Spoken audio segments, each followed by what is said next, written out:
the assets that the Coast Guard has, and what exactly members of our Coast Guard are doing right now. Well, thank you, Kara. The Coast Guard will be doing exactly what you would expect us to do, ready to respond and then bias for action when something occurs. There actually is a backstory to the Coast Guard response to this event. Following the events of 9/11 and the attack on the Pentagon, when I was a local regional commander, two capabilities were established in the Washington area. One was a rotary wing air intercept program with helicopters at National Airport, and the other one was the creation of a station at Bolling Air Force Base for surface assets for the Coast Guard, because we had to flow those in after 9/11 and support the closure of the river. This time, when the event occurred, there was a ready boat at Bolling that got underway immediately, and there was an aircraft at National Airport that was able to respond immediately. They then drew in resources from around the area, other Coast Guard units to increase the presence on the water. As we did after 9/11, they closed the waterway north of the Woodrow Wilson Bridge and created a safety zone and enforced that zone for the other first responders.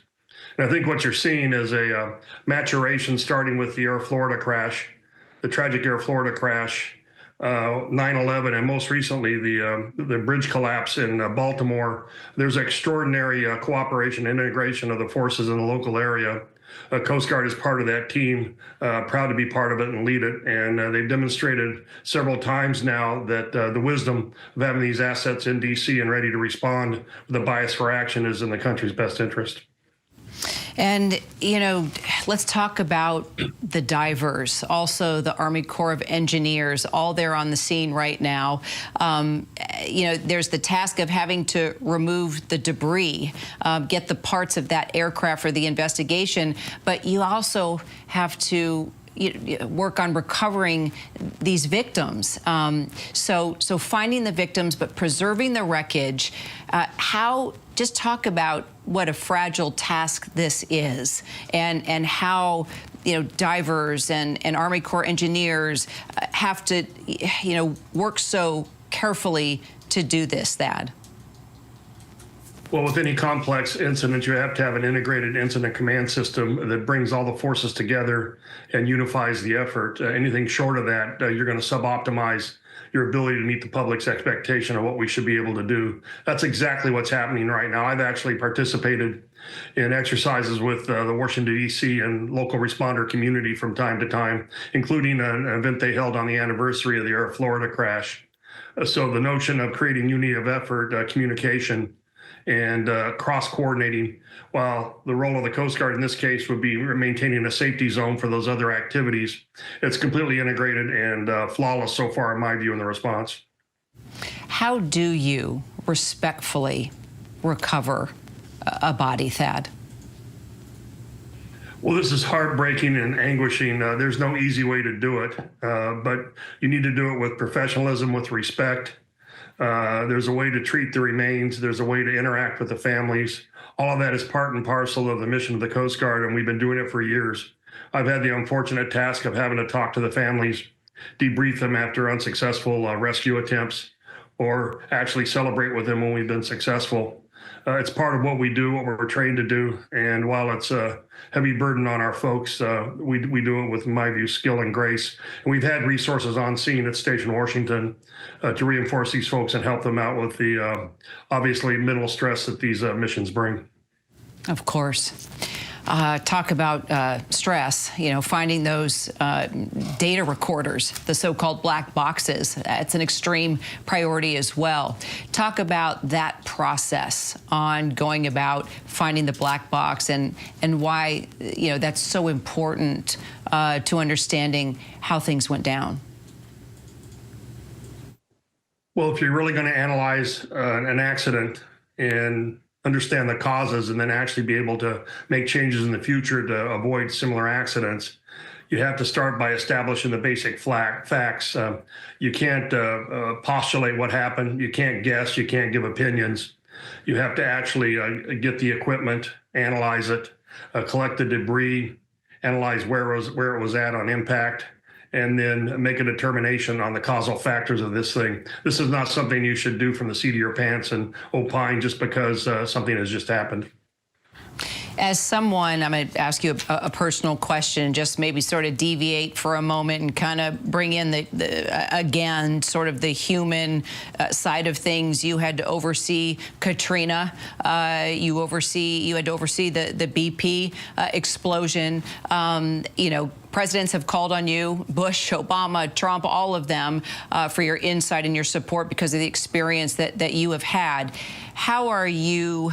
What are you thinking about? What, as you have watched this through the night and knowing what you know, what are the questions that you have, and what are your thoughts on what happened here so far? Well, I think you could divide it into two lines of inquiry. One is the causal factors related to the event itself, and then the actual response and how that was carried out and how that contributed to as much of a success as you could in determining the facts and establishing it. Obviously, we have the terrible situation to deal with. There are no survivors, but getting all the information together, the best thing we can do for the folks who were lost in this crash is to completely understand why, make changes in the future, and make sure that to the extent possible, we never have an incident like this again. Amen to that. Retired Admiral Thad Allen. Oh, okay, Thad, we are going to go straight to Nancy Kerrigan. You may remember her. Famous ice skater responding to lives lost there on that American Airlines flight.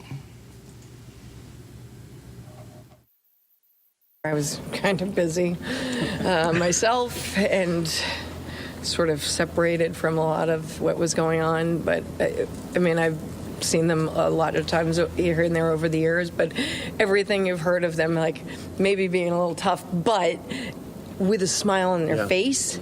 And like anytime I walked in, oh, hi, it's so good to see you. It's like always welcoming and happy to see one another. And like, so just to walk in here and not see that is, I think, would be very strange for everybody that comes here, especially those that are here day in and day out. And it's going to be hard. And I always feel like, what am I doing? I don't come to the skating club all the time, but it was the only place I thought I should be right now. I did not expect this. Neither did Tenley. I'm not sure, but we just wanted to be here with each other and for Doug. We watched Doug's interview, and that helped us. It did help. Thank you. Yeah, there are so many memories, and just having seen the skaters competing and knowing that Max is now, he did so well in the Nationals. He's made the world team as an alternate. And then Spencer, who was in your ice show, could you tell us what you told me about? You had a his great skating? story. Mm-hmm. My company does free outdoor shows around the city. Nancy's hosted and started many of them. And Spencer was in his first show with our company this past December in Kendall Square in Cambridge. And he'd never done a professional show before. It was a new experience for him. He was nervous. And then after the show ended, he came over and he was just beaming. This kid was so talented. He'd only started skating a few years ago, and he had all of his triples, and not just that, but this natural grace and beauty and understanding of ice and speed, and his positions were just so gorgeous. And he came to me and smiling ear to ear, saying, I get it now. I understand. He started to discover this connection with the audience and that joy that he was giving to other people through his gift. And he said, please let me skate again with you next year.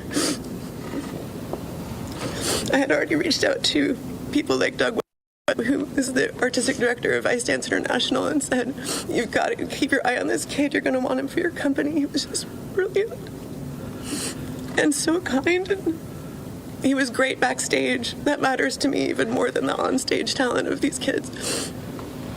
And And we watched him here. Yeah, I don't understand. I don't understand this. just really praying for his family. All of them. For all of He them. had Olympic potential. Yes, I do. Definitely. I've never seen somebody come to it so fast, And so naturally. so naturally. I think it was 3 years ago. Mia, do you know Ben? 3 years ago. That's unheard of. I mean, these kids can make it look really easy when they're doing triple jumps and all of their triples. It's actually not very easy. You know, you don't just need talent. You need to have a lot of hard work to get there. Grit. And for him, and grit, thank you, and resilience. And for him to get there in 3 years, that's why I refer to him as a phenom. What about Gina?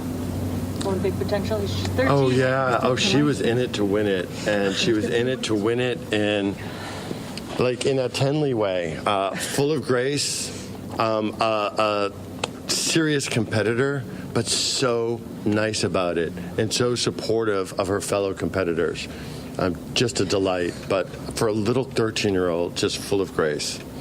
And I want to say one other thing about Vadim and Jenya, because I refer to them as being strict. And I think what I really mean to say is they had high standards because they were incredibly kind. Mm-hmm. They were so kind, but they had high standards. And the combination really worked with their kids because they felt the support, but they also knew where the bar was.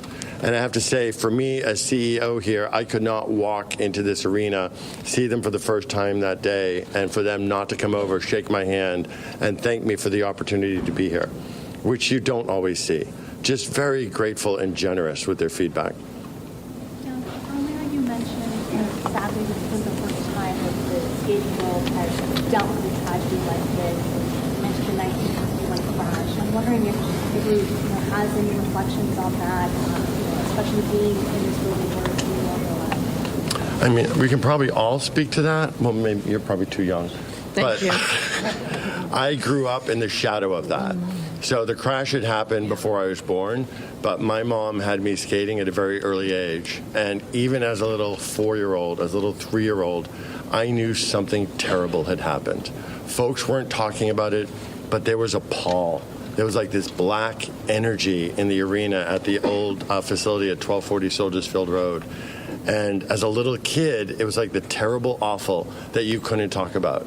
It was that devastating. And I just knew not to ask about it, but I could viscerally feel it. I think we'll see how we move forward here. The fact that we have no skaters on the ice right now and no coaches is not because we asked them not to come. I think they're staying away, they're just processing this, and they're taking a break. But I think Nancy and Tenley and Elin and Paul coming to join us today and not knowing there would be media here, but just to be part of the fabric of our community over the decades speaks a lot to why skating is such a special and in many ways unique sport, a really strong sport. I will attest to that, going through something tragic, not like this, but myself, that the communities stood behind me, and I'm grateful for that. And so it's my turn now to hopefully be here.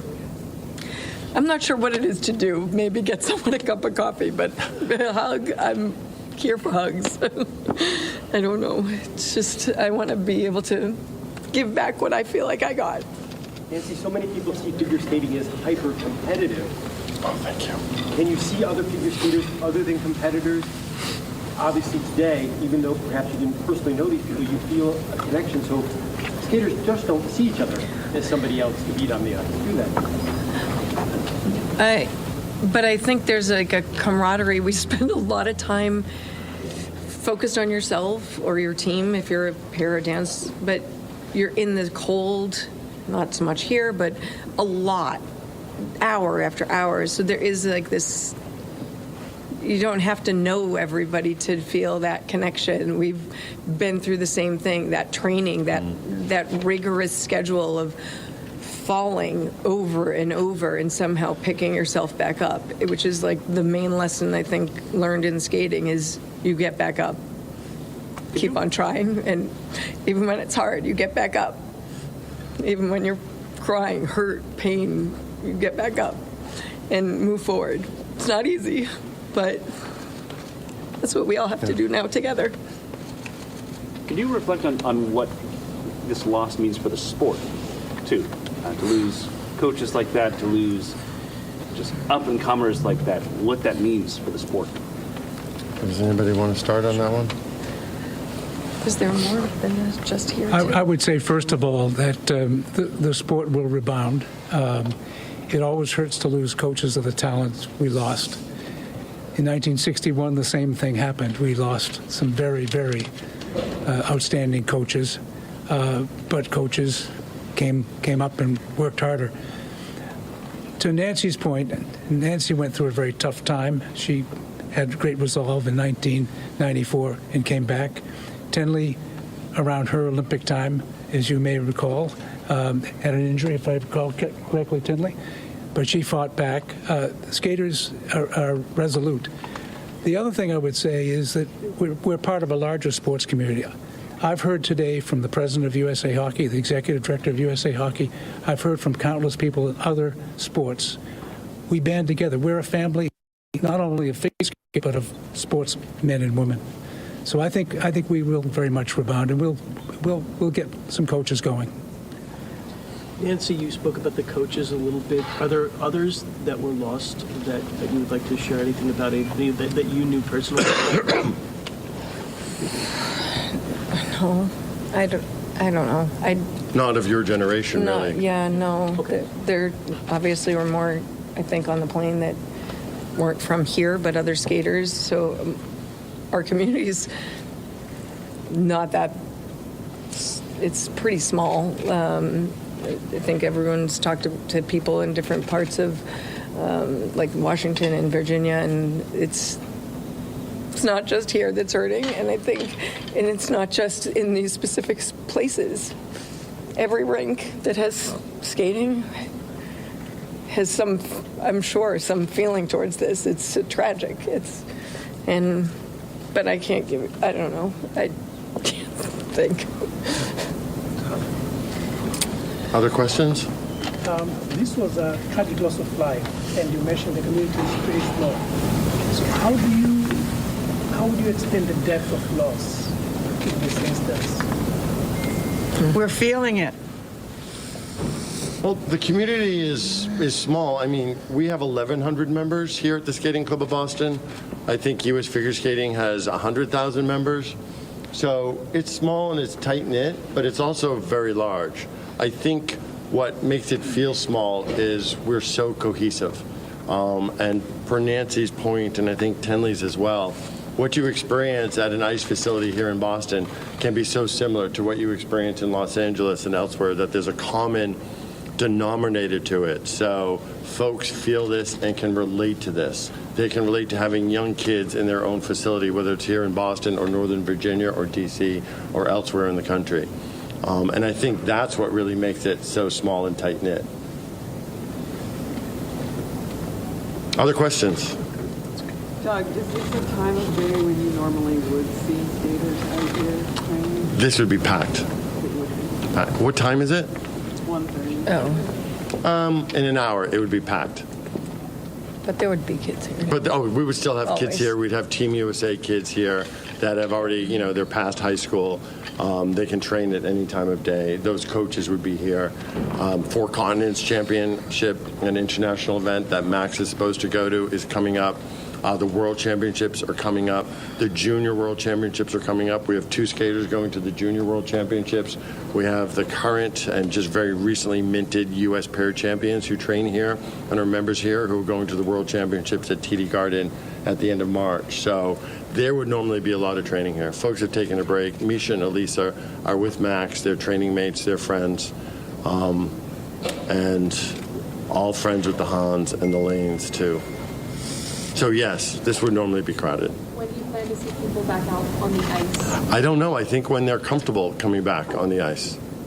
And what is your message to your community of 1,100 members? You said, what is it that you told the families and the members? I was just working on a communication with them right before coming out here, that it's tragic, that we all feel it. We can't explain it. We're in this together. We always support each other. together. It's part of the fabric of who we are, both at the Skating Club of Boston and in our skating community. Offer them opportunities to come in and grieve together, both tomorrow, actually this evening and tomorrow. And so we'll put that out there and see how our members respond. I can tell they're feeling things. I think I mentioned earlier, I just can't get to all the texts and emails that I've been getting. And it's heartwarming, and I feel bad that I'm not responding as quickly as I might like. But it really does feel good to know that so many people from around the world and around this country really care. And they care about, but they care about the sport, and they care about the athletes. And that's really why we're a tight-knit community.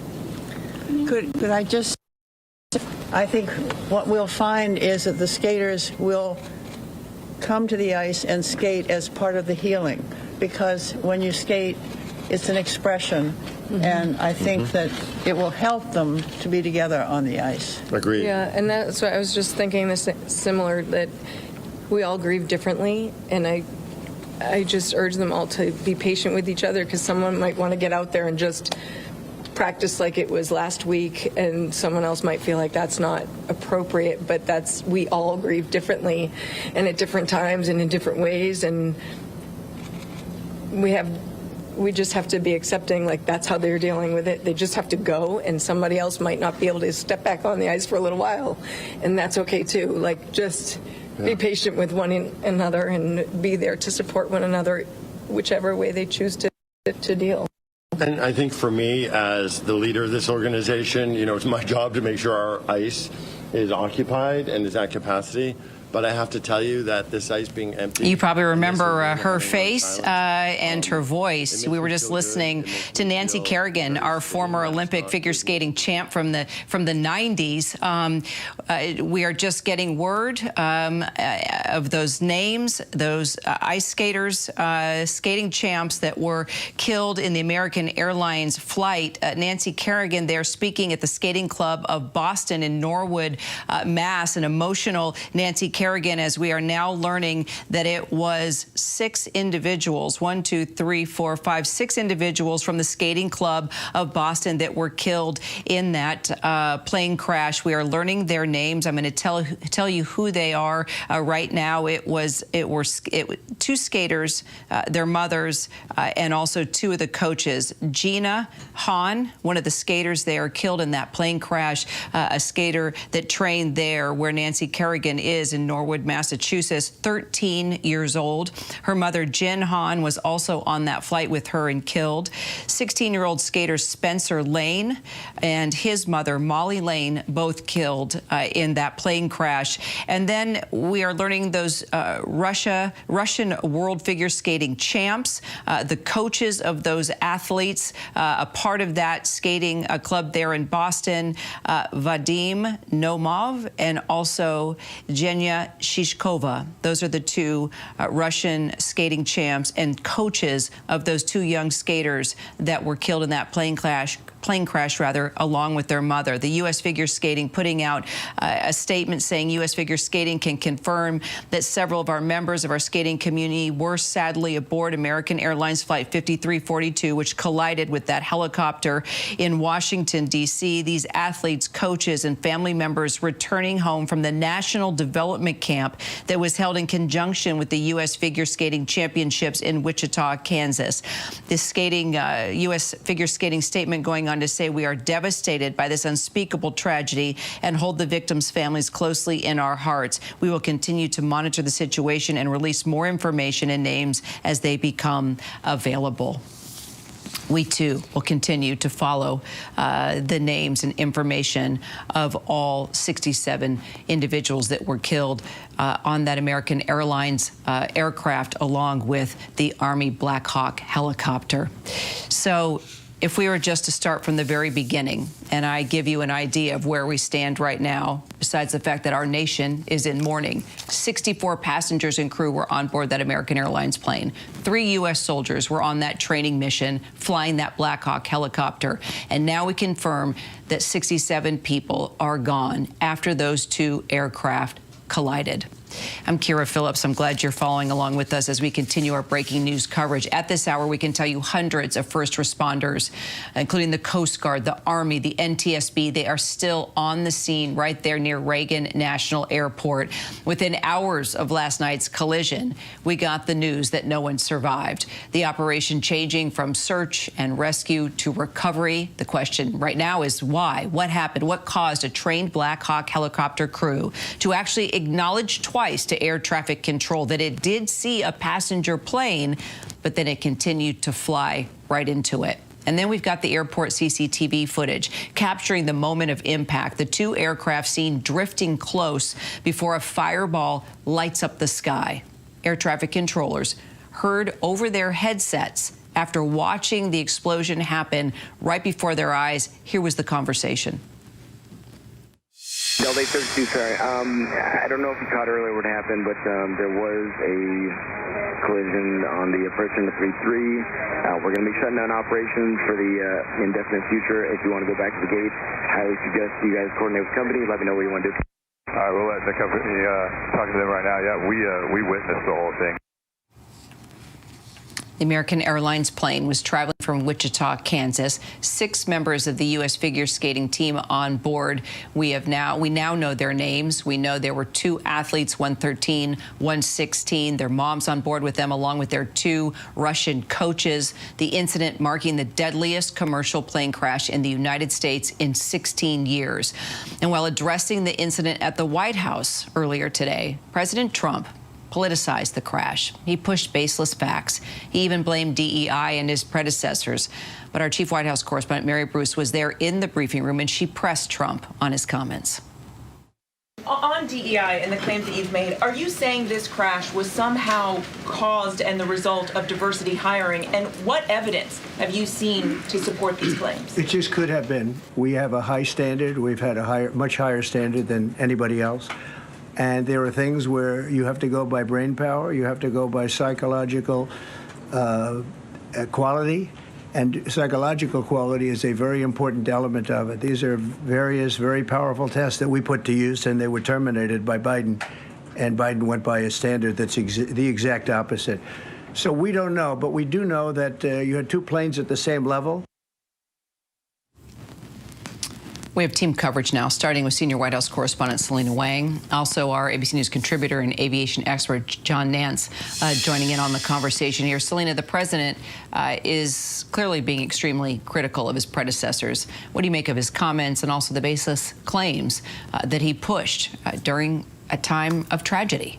Yeah, Kieran, this is the first major tragedy that his administration is dealing with in his second term. And in those remarks in the press briefing room, he started out on a message of unity, that this is the nation coming together in a moment of tragedy and anguish.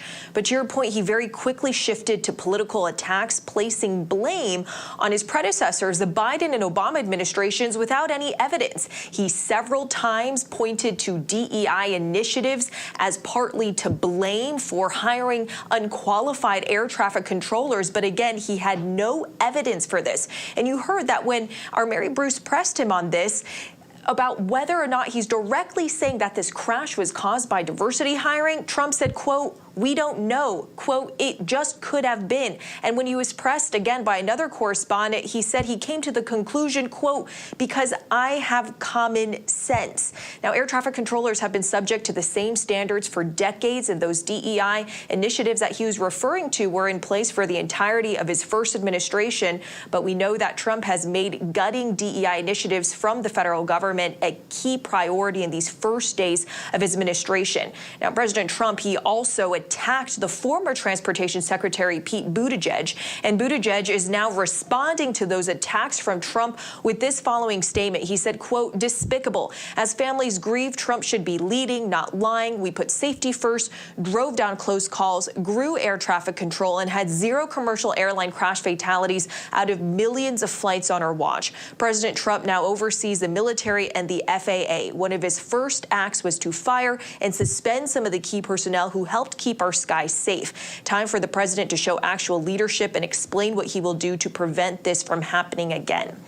Kira, President Trump, he also vowed that this investigation would be carried out quickly, that this would not take years. And when he was asked directly whether or not Americans should feel safe about flying, he said that Americans should not hesitate to get in a plane and that an accident like this, a collision like this, would not happen again. And John, we are expecting NTSB at any time to hold its first briefing. Clearly, this investigation is going to take a while before we see the full report. But in the past, we have been able to get glimpses of what they're able to confirm and put together, so we can kind of get a good idea on what happened here. What are you going to be listening for in the briefing? And of course, those two black boxes hold many answers. Yes, they do. The cockpit voice recorder and the flight data recorder, which are actually in orange boxes. We always say they're black boxes. Those are going to be important, but we also have a lot of different radars hitting these two craft, and we'll be able to piece together, even if we didn't have the black boxes, I think, exactly where each craft was. What I'm expecting to hear from the NTSB, and what I'm sure we will hear, is kind of here's where we are at the very beginning. Here's what we know. Here's what we have been led to believe because of the tapes or anything else. But that will be the end of any speculation, because there's just too many things that have to be looked at. Right now, they're in an information gathering phase, and that is going to be very important. Every eyewitness, every camera that might have been aiming in that direction, and of course, the metallurgy itself, and kicking tin, so to speak, and pulling the wreckage up and looking at, for instance, where was the first contact. John Nance, Selena Wang, thank you both. Elizabeth Schulze and Perry Russom are at Reagan National Airport. Also joining me, transportation reporter Sam Sweeney. Perry, let's start with you. And can you bring us any updates about the recovery operation and how it's going at this hour? Yeah, so this recovery effort is still ongoing, Kira. So far from the numbers this morning, 28 bodies have been recovered, but more than 30 still have to be pulled from the wreckage. This debris field stretches more than a mile, we're being told. The Potomac River taking some of the debris down the river closer to the Wilson Bridge, a couple miles from where we are right now. But something that Nancy Kerrigan said in that news conference kind of sticks out to me when she was talking about the sport of ice skating, how it's just the athlete on the ice. That is their world, and they learn by falling and picking themselves up. And what they're dealing with now is a fall that none of them have ever prepared for, and they have to figure out a way to carry forward. And I also thought it was interesting how she mentioned grief, as you could just see the different waves of grief that are hitting them and how everybody grieves in a different way, where some people decide to talk about it, others decide not to talk about it. But Nancy mentioning how important it is to respect how everybody wants to handle it. You know, in the coming days, coming weeks, we're going to hear stories about the people who were killed, 67 in all, 64 on the plane, 3 in the helicopter. And it really is just haunting to be here at this airport where last night this crash happened, and business is just going on as usual, because for those families of those people who were killed, life will never be the same. Yes, you're absolutely right about that, Perry. And you mentioned that operations have resumed. Sam, you know, a lot of people are asking the question today, should they be worried about flying? From the president on down, they are trying to assure folks that it's okay, that it's safe to fly. So bring us some more assurance. Kira, this is certainly a concern for many people, but you have to keep in mind that this is the first crash, a serious crash in the United States, as you said, in more than 15 years. We have never, until yesterday, had a safer period in aviation than we do right now. This is going to rock the industry, and they are going to study this. They're going to try to figure it out.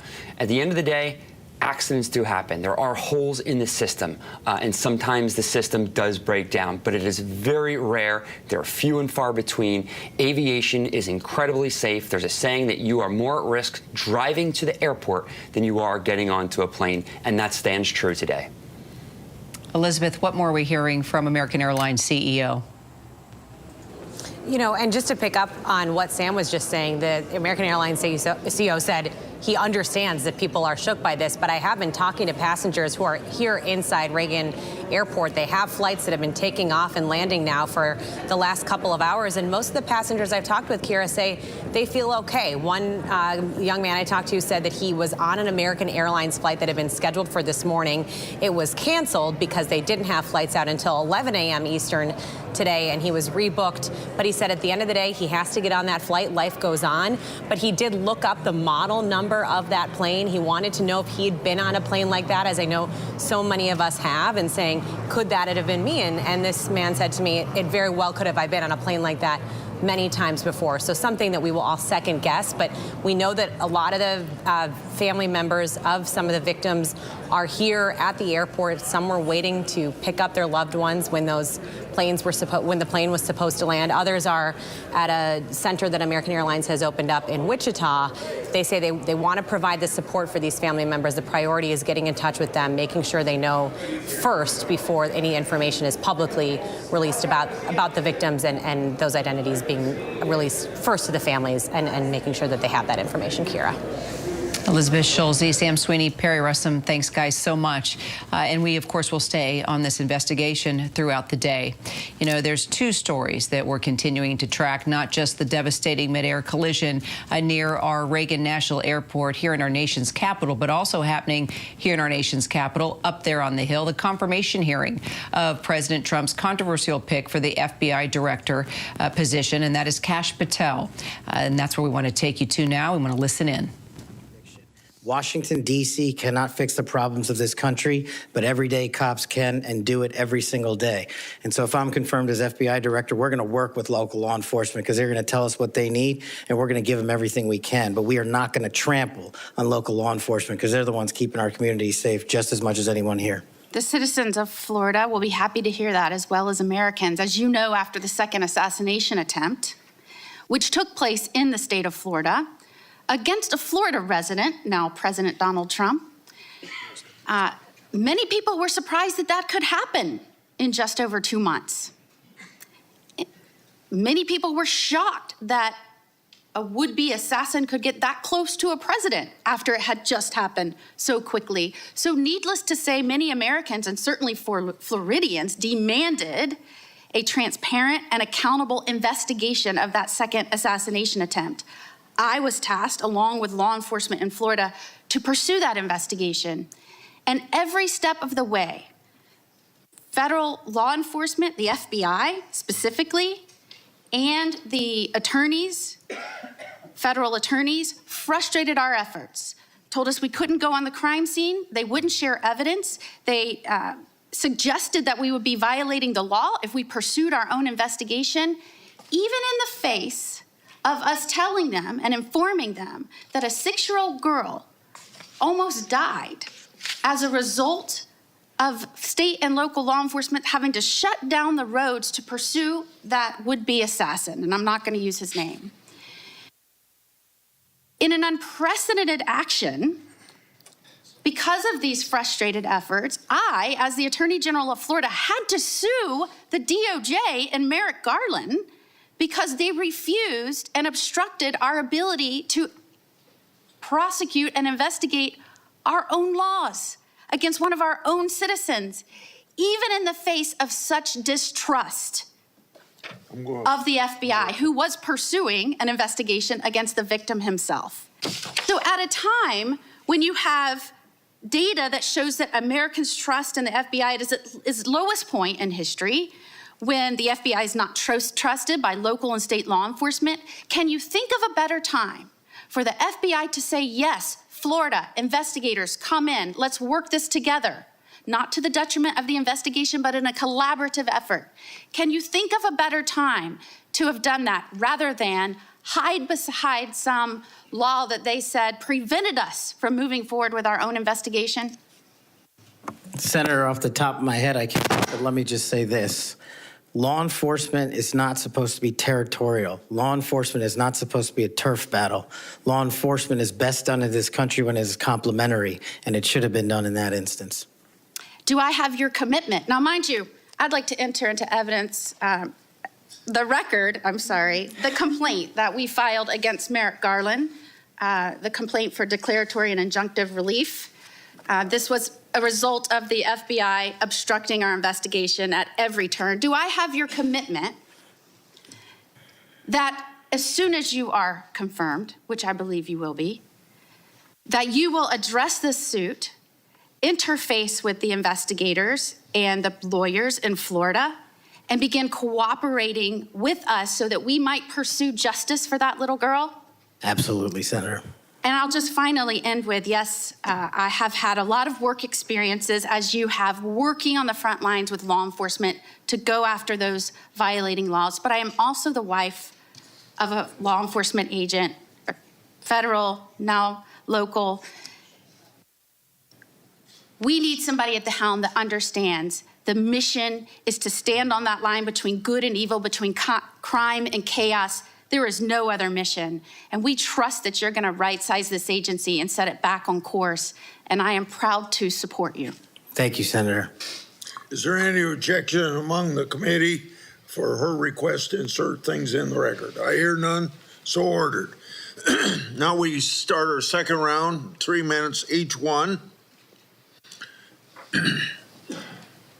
I've spoken on this issue many times. I may have even discussed it with you in my office. The FBI's Foreign Influence Task Force inappropriately briefed me and Senator Johnson.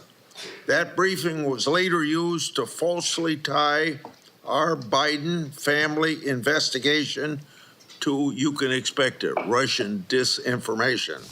Senators right now questioning one of President Trump's most controversial nominees, Kash Patel, for director of the FBI. Patel facing questions about his past comments, calling to annihilate the deep state. He also pushed the QAnon conspiracy theory, once even promising to come after conspirators in government and the media, who he says helped Joe Biden rig the 2020 election. We'll continue to follow this hearing and also all the latest details on that deadly midair collision that took place here in our nation's capital as well. Quick break. We'll be right back.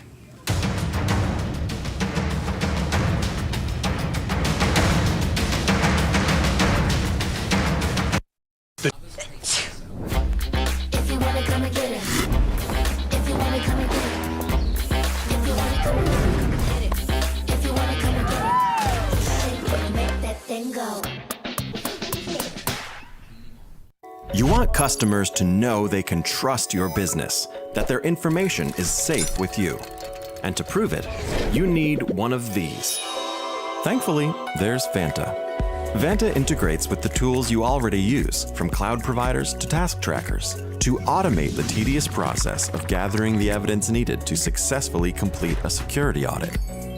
Secure and grow your business with Vanta, the fast, easy, and trusted way to get compliant.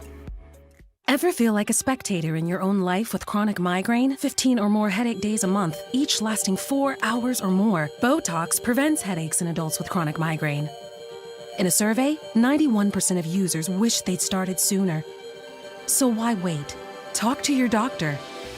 Botox effects may spread hours to weeks after injection, causing serious symptoms. Alert your doctor right away, as trouble swallowing, speaking, breathing, eye problems, or muscle weakness can be signs of a life-threatening condition. Those with these conditions before injection are at highest risk. Side effects may include allergic reactions like rash, breathing problems, dizziness, neck and injection site pain, and headache. Don't receive Botox if there's a skin infection. Tell your doctor your medical history, muscle or nerve conditions like ALS, myasthenia gravis, or Lambert-Eaton syndrome, and medicines like botulinum toxins, which may increase the risk of serious side effects.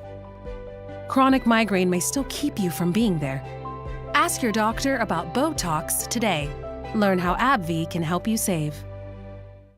The 2025 Pro Bowl games. This year's stars show off their best moves in the Skills Show. Oh my goodness. Plus the AFC and NFC meet again in flag football. Touchdown. Skills Show January 30th on ESPN. Flag football February 2nd on ESPN and ABC.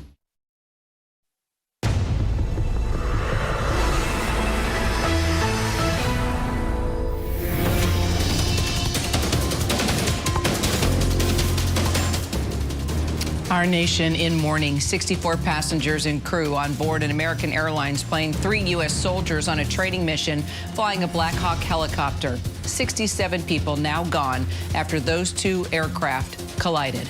Good afternoon, everyone. I'm Kira Phillips. At this hour, hundreds of first responders still on the scene. The Coast Guard, the Army, the NTSB, they're all there near Reagan National Airport. As you know, within hours last night and the collision that happened, we got the news that no one had survived. The operation changing from search and rescue to an all-out recovery mission. The question right now, though, is why? What caused a trained Black Hawk helicopter crew to acknowledge to air traffic control twice that it saw a passenger plane, but then it continued to fly right into it? Airport CCTV footage actually capturing the moment of impact. The 2 aircraft seen drifting close before that fireball right there lights up the night sky.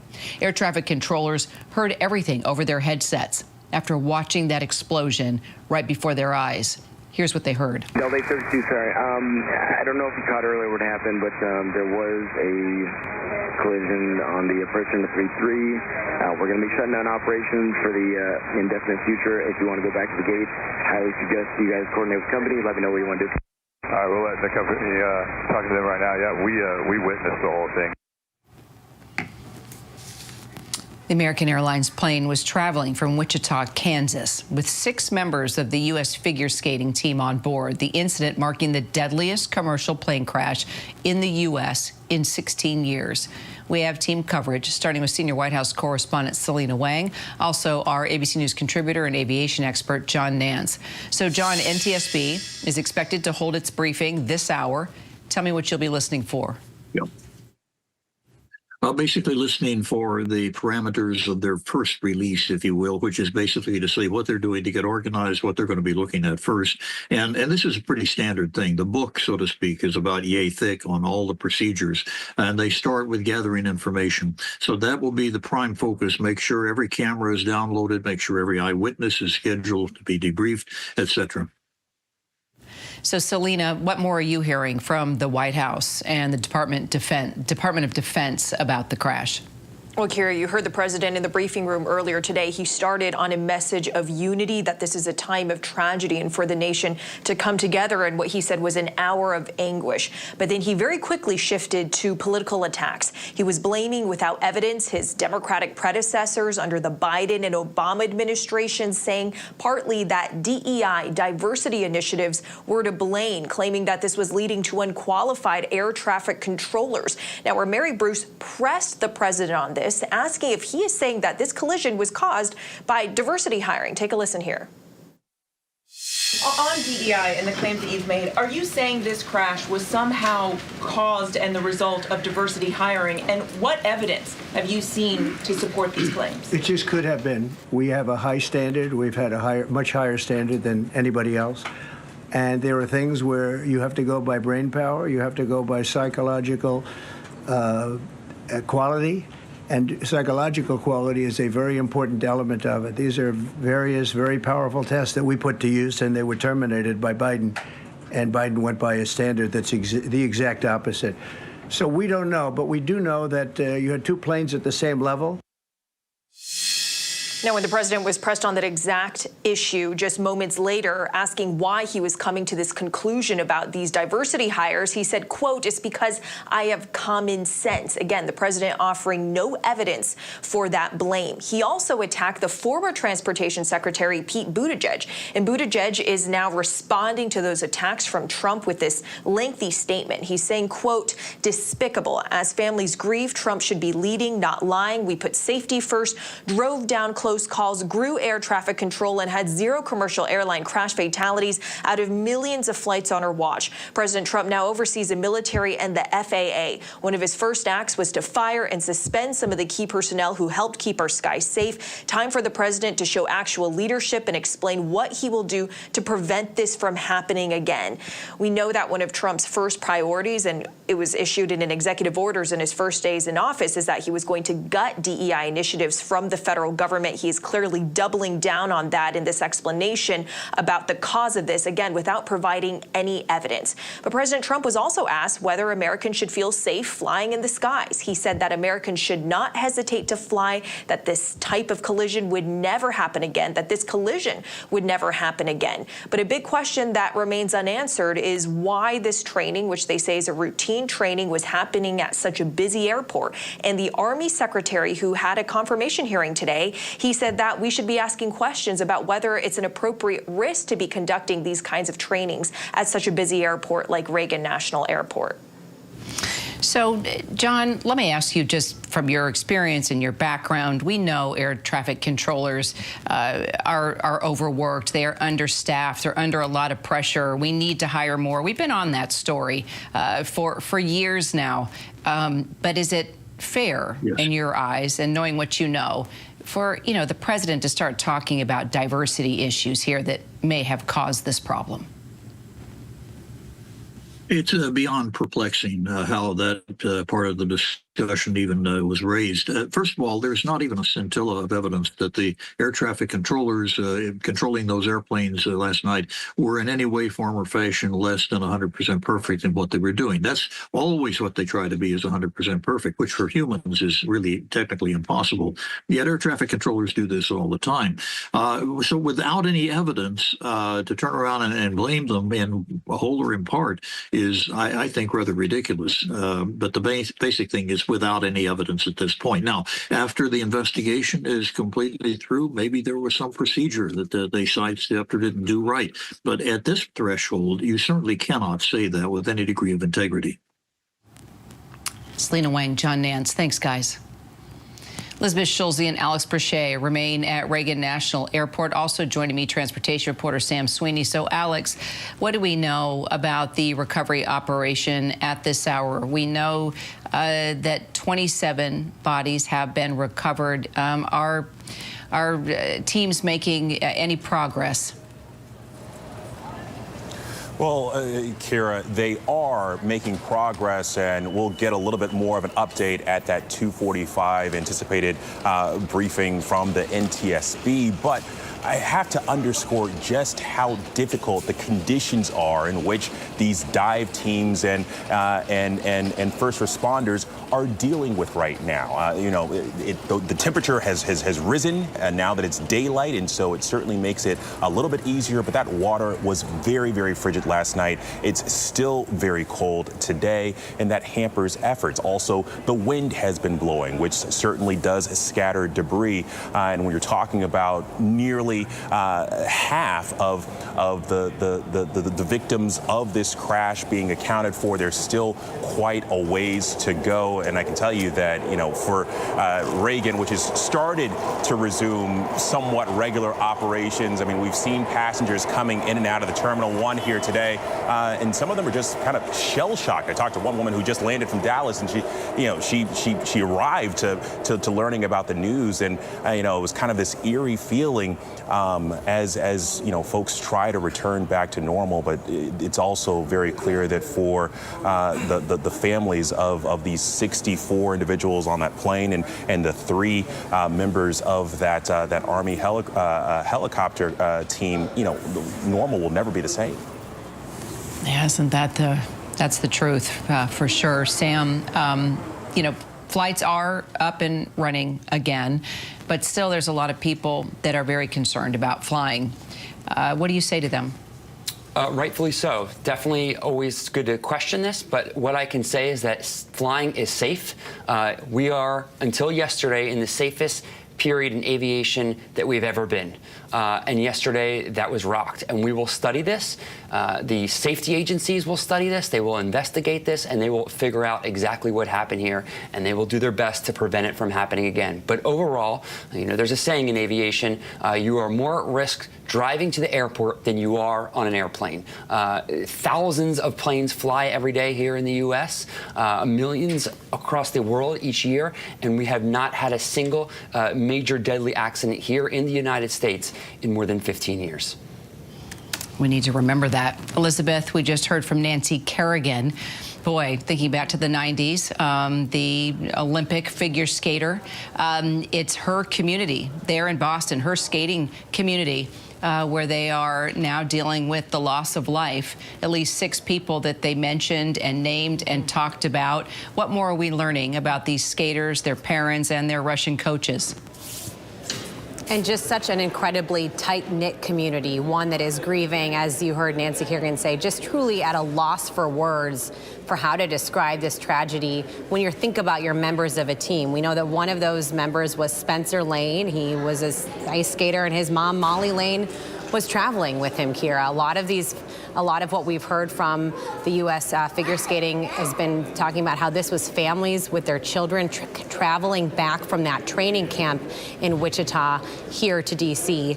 We do also have a new statement now from the U.S. Olympic and Paralympic Committee talking about how these were family members of the U.S. figure skating community. And it goes on to say there are truly no words to capture the depth of our sorrow. And this is just a small sliver, Kira, of the 67 people presumed dead. We know 60 passengers on board that American Airlines flight, 4 crew members, those 3 service members in the military helicopter, each of them with a Astoria community that's grieving. American Airlines says its priority is talking to those family members, providing them with support, and making sure that they are notified first before the public is notified. But obviously, a long road ahead as they continue to deal with the shock of what happened here just a short time ago, Kira. Alex, Sam, Elizabeth, thanks, guys. Appreciate it. A lot of people dealing with the shock. The investigation, as we know, is going on in full force right now, and pilots across the country have been asking the same questions that we are asking. What happened? Retired Black Hawk instructor pilot Martin Godholm joining me now. Martin, I guess, you know, we'll get to the Black Hawk and just military training and these types of exercises that take place all the time for the sake of readiness. But just from what you know, and you've taken off and landed at this exact airport, the same runway, from your experience and what you know about comms and the aircraft and military exercises like this, what are your thoughts right now as we are asking so many questions? Our unit deployed for that mission up in D.C. After I retired, but I talked to a friend of mine, a fellow instructor pilot, and he said when the helicopters come down that route, altitude deconfliction is really the only safety factor. So the Black Hawks are supposed to be 200 feet and below. They try not to get too low. They'd get complaints. They'd usually split at about 100 feet. And that should provide plenty of altitude separation between helicopters and any aircraft coming in to land on the runway, because TCAS, which alerts the pilots, or converging flight paths, weren't a consideration because of the congestion. So there were times when aircraft would be going right over the helicopters. So really altitude deconfliction was the only safety. And it appears that the one or more of the crews deviated from that altitude. And how does that happen? Because you're supposed to all be on the same comms, right? The American Airlines, the helicopter, the air traffic control operators. So what would cause a deviation? Pilot inattention, pilot error. And I'll tell you, when you're flying under night vision goggles, it's great when you're out in the desert. It's magnifying ambient light 2,000 to 3,000 times. But when you're in a congested city area with a lot of light, the goggles can actually be a hindrance. You can actually flip them up and just fly visual. And it would have been very hard, if they were under goggles or not, for them to see that aircraft coming in. So when the air traffic controller said, Path 25, do you have the CRJ in sight? They may have been looking down at the other runway that they normally land at, the airplanes, north-south roughly, and been looking somewhere else and not even seen that aircraft, but maybe saw another. And there's going to be a lot of things in the chain of sequences that they always talk about can be broken. And hindsight's 20/20, but had the controller said, Path 25, you've got a CRJ at your 11 o'clock half mile, same altitude converging, do you have it in sight? And then say, pass behind, maybe that would have avoided the accident, right? It would have been a lot more immediacy. But it was, even if nobody had been talking, the altitude separation should have prevented this accident. So it's possible with all the ambient light, all the light, the sources of light that were presented in that moment, that the pilot could have misidentified the airline traffic. Is that possible? Certainly, or not even really been able to see it. When he acknowledged, he may have had another aircraft that he was looking at. And I'll tell you, it's very hard under goggles in that kind of high light area. So should have been, if they weren't at 200 feet and below, then it was clearly pilot error. But obviously, there's going to be a thorough NTSB investigation to figure out all the causes. And just to hammer the point home, just because this was a training mission, look, that's a part of the military mission, readiness. You're training all the time. These weren't rookie pilots. So I think that's important to point out that, this was a crew that had been, launching and landing numerous times. It wasn't like a first flight out. Certainly. I mean, they're all flight school grads. They're experienced pilots. They'll look at how much experience. But training missions, especially post 9/11, take place all the time. You're flying all the time in the military to keep your skills. So it wasn't like it was a new pilot being trained. It was just two pilots out on a training mission with a crew chief. And you talk about, well, and you pointed out the congestion, and we know, I mean, this is one of the busiest airports in the country.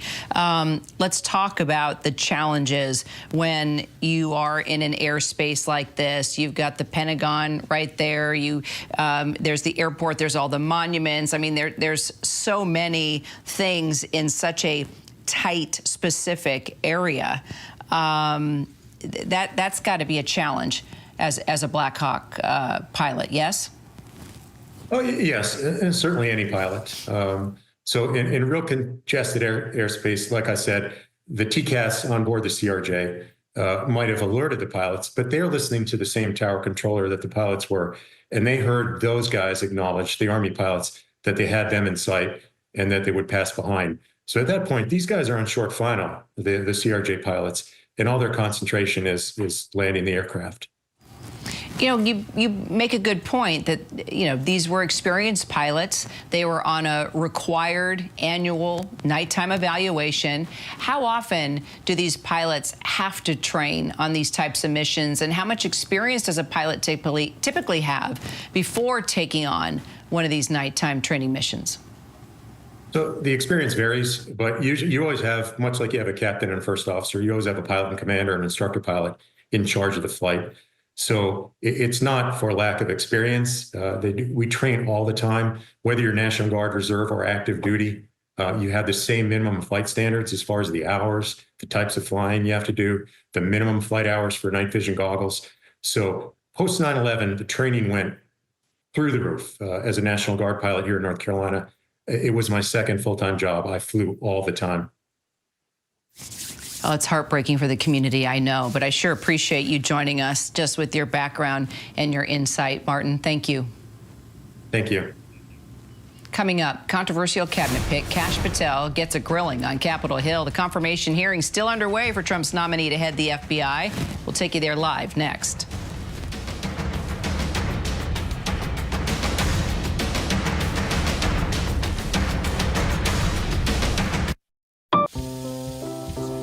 The best moments deserve the best eggs, especially when they're Eggland's Best. It tastes so deliciously fresh, with better nutrition too. For us, it's eggs any style, as long as they're the best. Eggland's Best.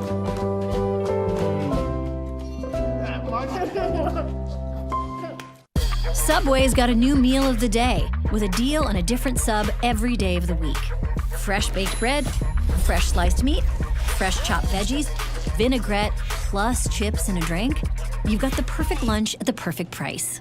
Your coworker went with the $17 salad. Get it together, Stan. Find your fresh with the all-new $6.99 meal of the day at Subway. Or make it a foot long for just $3 more. What does it take to be the most watched newscast in America? operation to capture ISIS fighters. Is this our combat operations center? We're approaching the gate now. Militants came in from 4 or 5 different directions. Operational nuclear reactor. So you have a couple loaded and ready to go. The house is destroyed, but the flag, there's not a tear in it. Not a tear in it. How important is this label right here, Made in the USA? Look at your smile. You're proud of this. I love this. Great work. Hi. Where are you? Where are you? Appreciate you. Thank you. David, good to meet you. Ismail? David. David. Yes, yes. I'm David Muir. I know who you are. I You watch do? you every night. ABC's World News Tonight with David Muir is America's most watched newscast.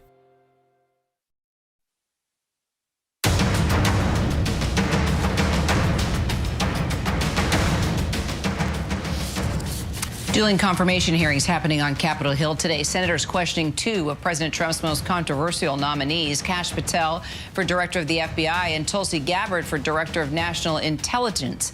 Patel facing questions right now about his past comments, calling to annihilate the deep state. Also promising to come after conspirators in government and the media who he says helped Joe Biden rig the 2020 election. Then you have Tulsi Gabbard. Her hearing has now ended. Senators grilled her about her experience and past comments echoing Russian misinformation. Gabbard has also faced criticism over her 2017 meeting with now deposed Syrian dictator Bashar al-Assad. For more, let's bring in our Justice and Homeland Security reporter, Jack Date, also our National Security and Defense Analyst, Mick Mulroy, plus our Jay O'Brien, who's up there on the Hill. He's been listening to everything within these confirmation hearings. So, Jack, this is what Patel actually said today about the January 6th rioters and violence against law enforcement. Let's take a listen. As for January 6th, I have repeatedly, often, publicly, and privately said there can never be a tolerance for violence against law enforcement. And anyone that commits an act of violence against law enforcement must be investigated, prosecuted, and imprisoned. And on January 6th, I said the same thing about acts against law enforcement. All right, but Jack, Patel has also said that undercover FBI agents provoked rioters to enter the building that day and that the FBI planned this attack for months. He's given money to rioters through his foundation. What is the law enforcement community saying about his nomination and hearing a little bit of a flip-flop here on some issues? Well, right. You're hearing several things. On the one hand, Kash Patel boasts that he has the support of several law enforcement organizations like the National Sheriff's Association and others that he claims represent over 300,000 law enforcement around the country. However, these types of activities that he took part in, especially raising money for January 6th defendants' families and things of that nature, are concerning to many in law enforcement, especially those who fought bravely on January 6th and spilled their blood on that day. He says he doesn't tolerate that kind of violence against police, but when asked about specific defendants who sang in the January 6th choir, that project that he participated in, promoting that music, he claims not to know who those people are or doesn't know anything about their cases, but he claims that the money went to the families of nonviolent offenders. It's hard to square how he doesn't know anything about the violent ones, but does seem to know about the nonviolent ones. And, more broadly, Kash Patel, as a nominee, it's not unusual to have Republicans nominated as FBI director. All the past FBI directors, from Chris Wray, James Comey, Bob Mueller, Louis Freeh, all Republicans.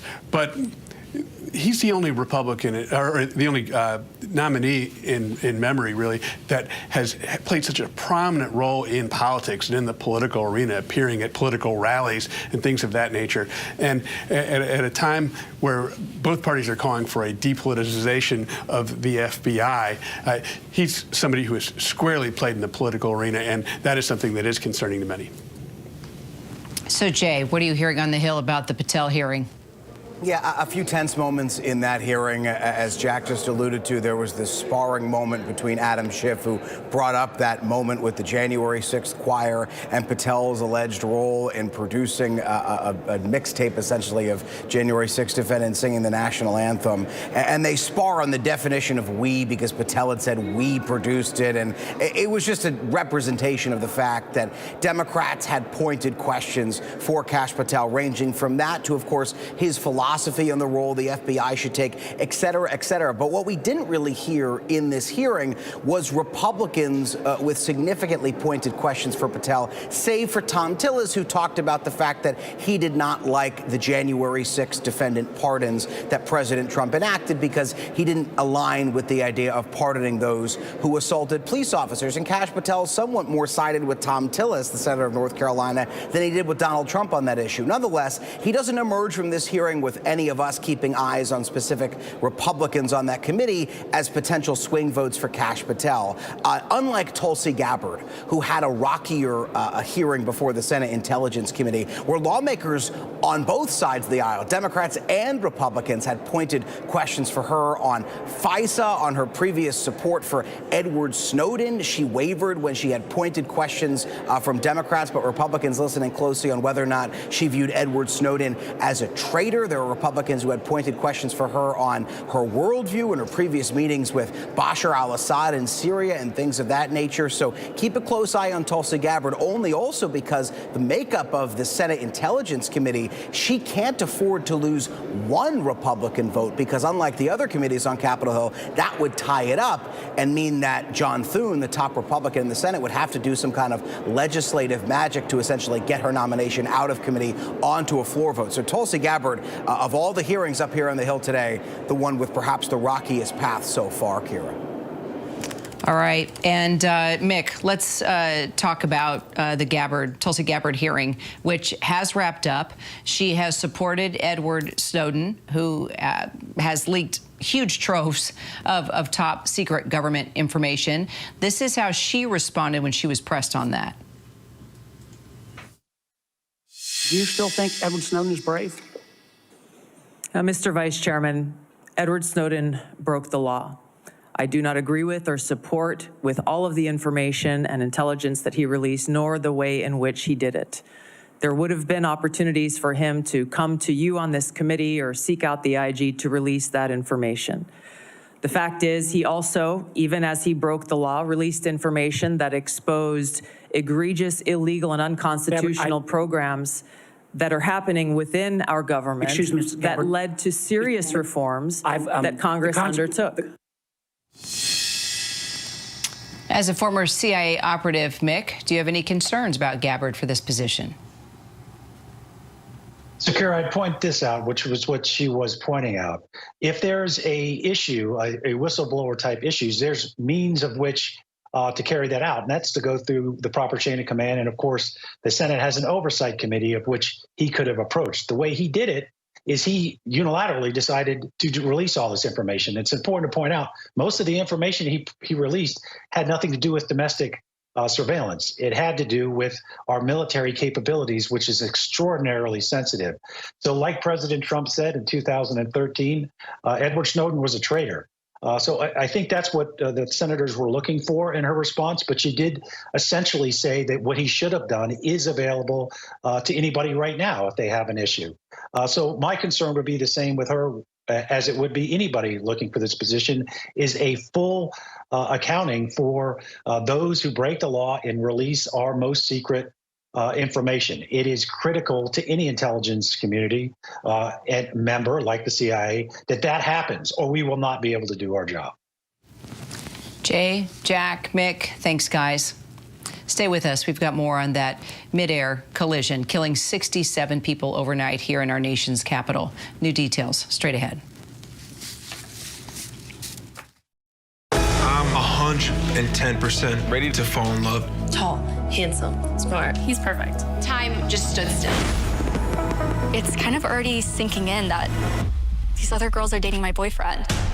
Everybody just really wants Grant, and we're all fighting for his love. You act like you don't care. He knows how I feel. I know I'm in trouble. Everyone's so mean. I did not know how hard this was going to be. Amanda Riley was a mother, wife. Everybody loved her.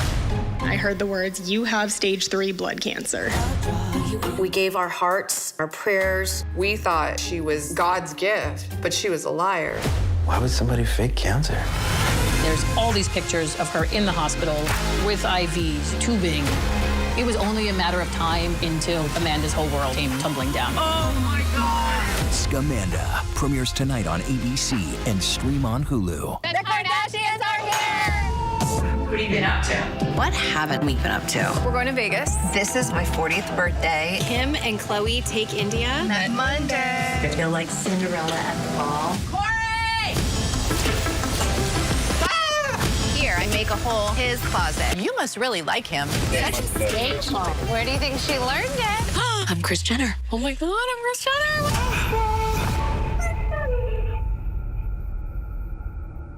All we want is to find our way home. I'll get you home. But a crew of murderous bounty hunters is coming after us. We have to move fast. We have no idea who he is. You can trust me. You're a Jedi, right? Of course. What just happened? Watch this. Skeleton Crew. New episodes Tuesdays, only on Disney+.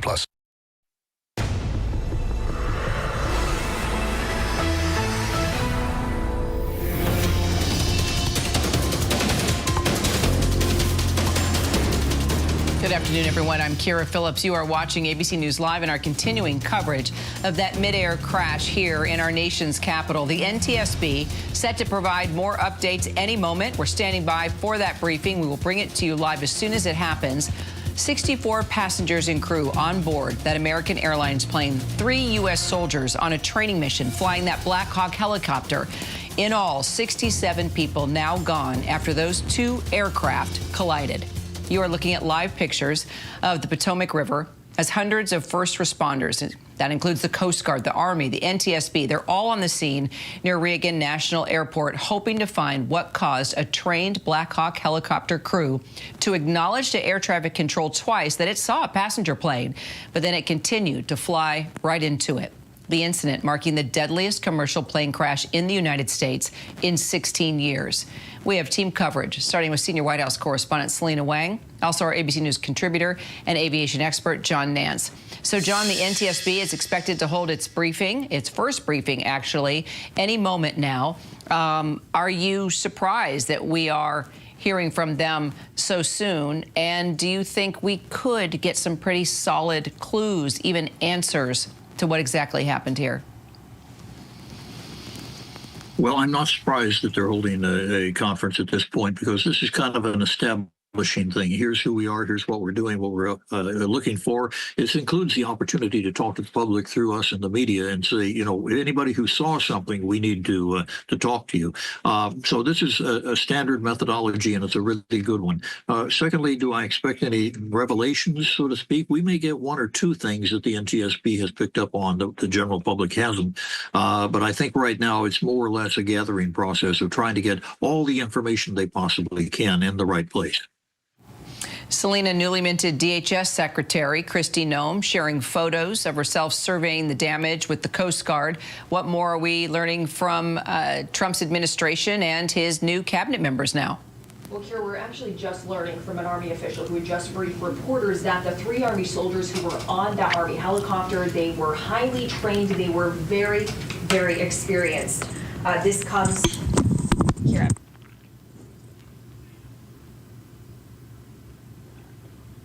Just tell her. Orders that the 3 Army soldiers, that they were very experienced. He said that they had a lot of training under their belt and that they are very used to flying this route along the Potomac River, and that the unit's pilots, in fact, are some of the best in the Army. This also comes as President Trump held that press briefing earlier with reporters, and he offered a lot of speculation, but not a lot of answers on what exactly caused this crash. He also speculated, Kira, without providing any evidence, that partly to blame for this crash are DEI policies under the Biden and Obama administrations. Take a listen here to how he responded when our Mary Bruce pressed him on how he drew this conclusion. On DEI and the claims that you've made, are you saying this crash was somehow caused and the result of diversity hiring? And what evidence have you seen to support these claims? It just could have been. We have a high standard. We've had a much higher standard than anybody else. And there are things where you have to go by brain power, you have to go by psychological quality, and psychological quality is a very important element of it. These are various very powerful tests that we put to use, and they were terminated by Biden, and Biden went by a standard that's the exact opposite. So we don't know, but we do know that you had two planes at the same level. The president offering no evidence there for the conclusion that he came to, and he was pressed again by another reporter in the room about why he was blaming DEI initiatives from the past. And he said, quote, because I have common sense. Now, we know that one of Trump's priorities in this first few days of his administration is to gut DEI initiatives from the federal government. Now, the president also attacked Pete Buttigieg, who is the former transportation secretary, and Buttigieg is out with a scathing response to President Trump. He said, quote, despicable as families grieve. Trump should be leading, not lying. We put safety first, drove down close calls, grew air traffic control, and had 0 commercial airline crash fatalities out of millions of flights on our watch. President Trump now oversees the military and the FAA. One of his first acts was to fire and suspend some of the key personnel who helped keep our skies safe. Time for the president to show actual leadership and explain what he will do to prevent this from happening again.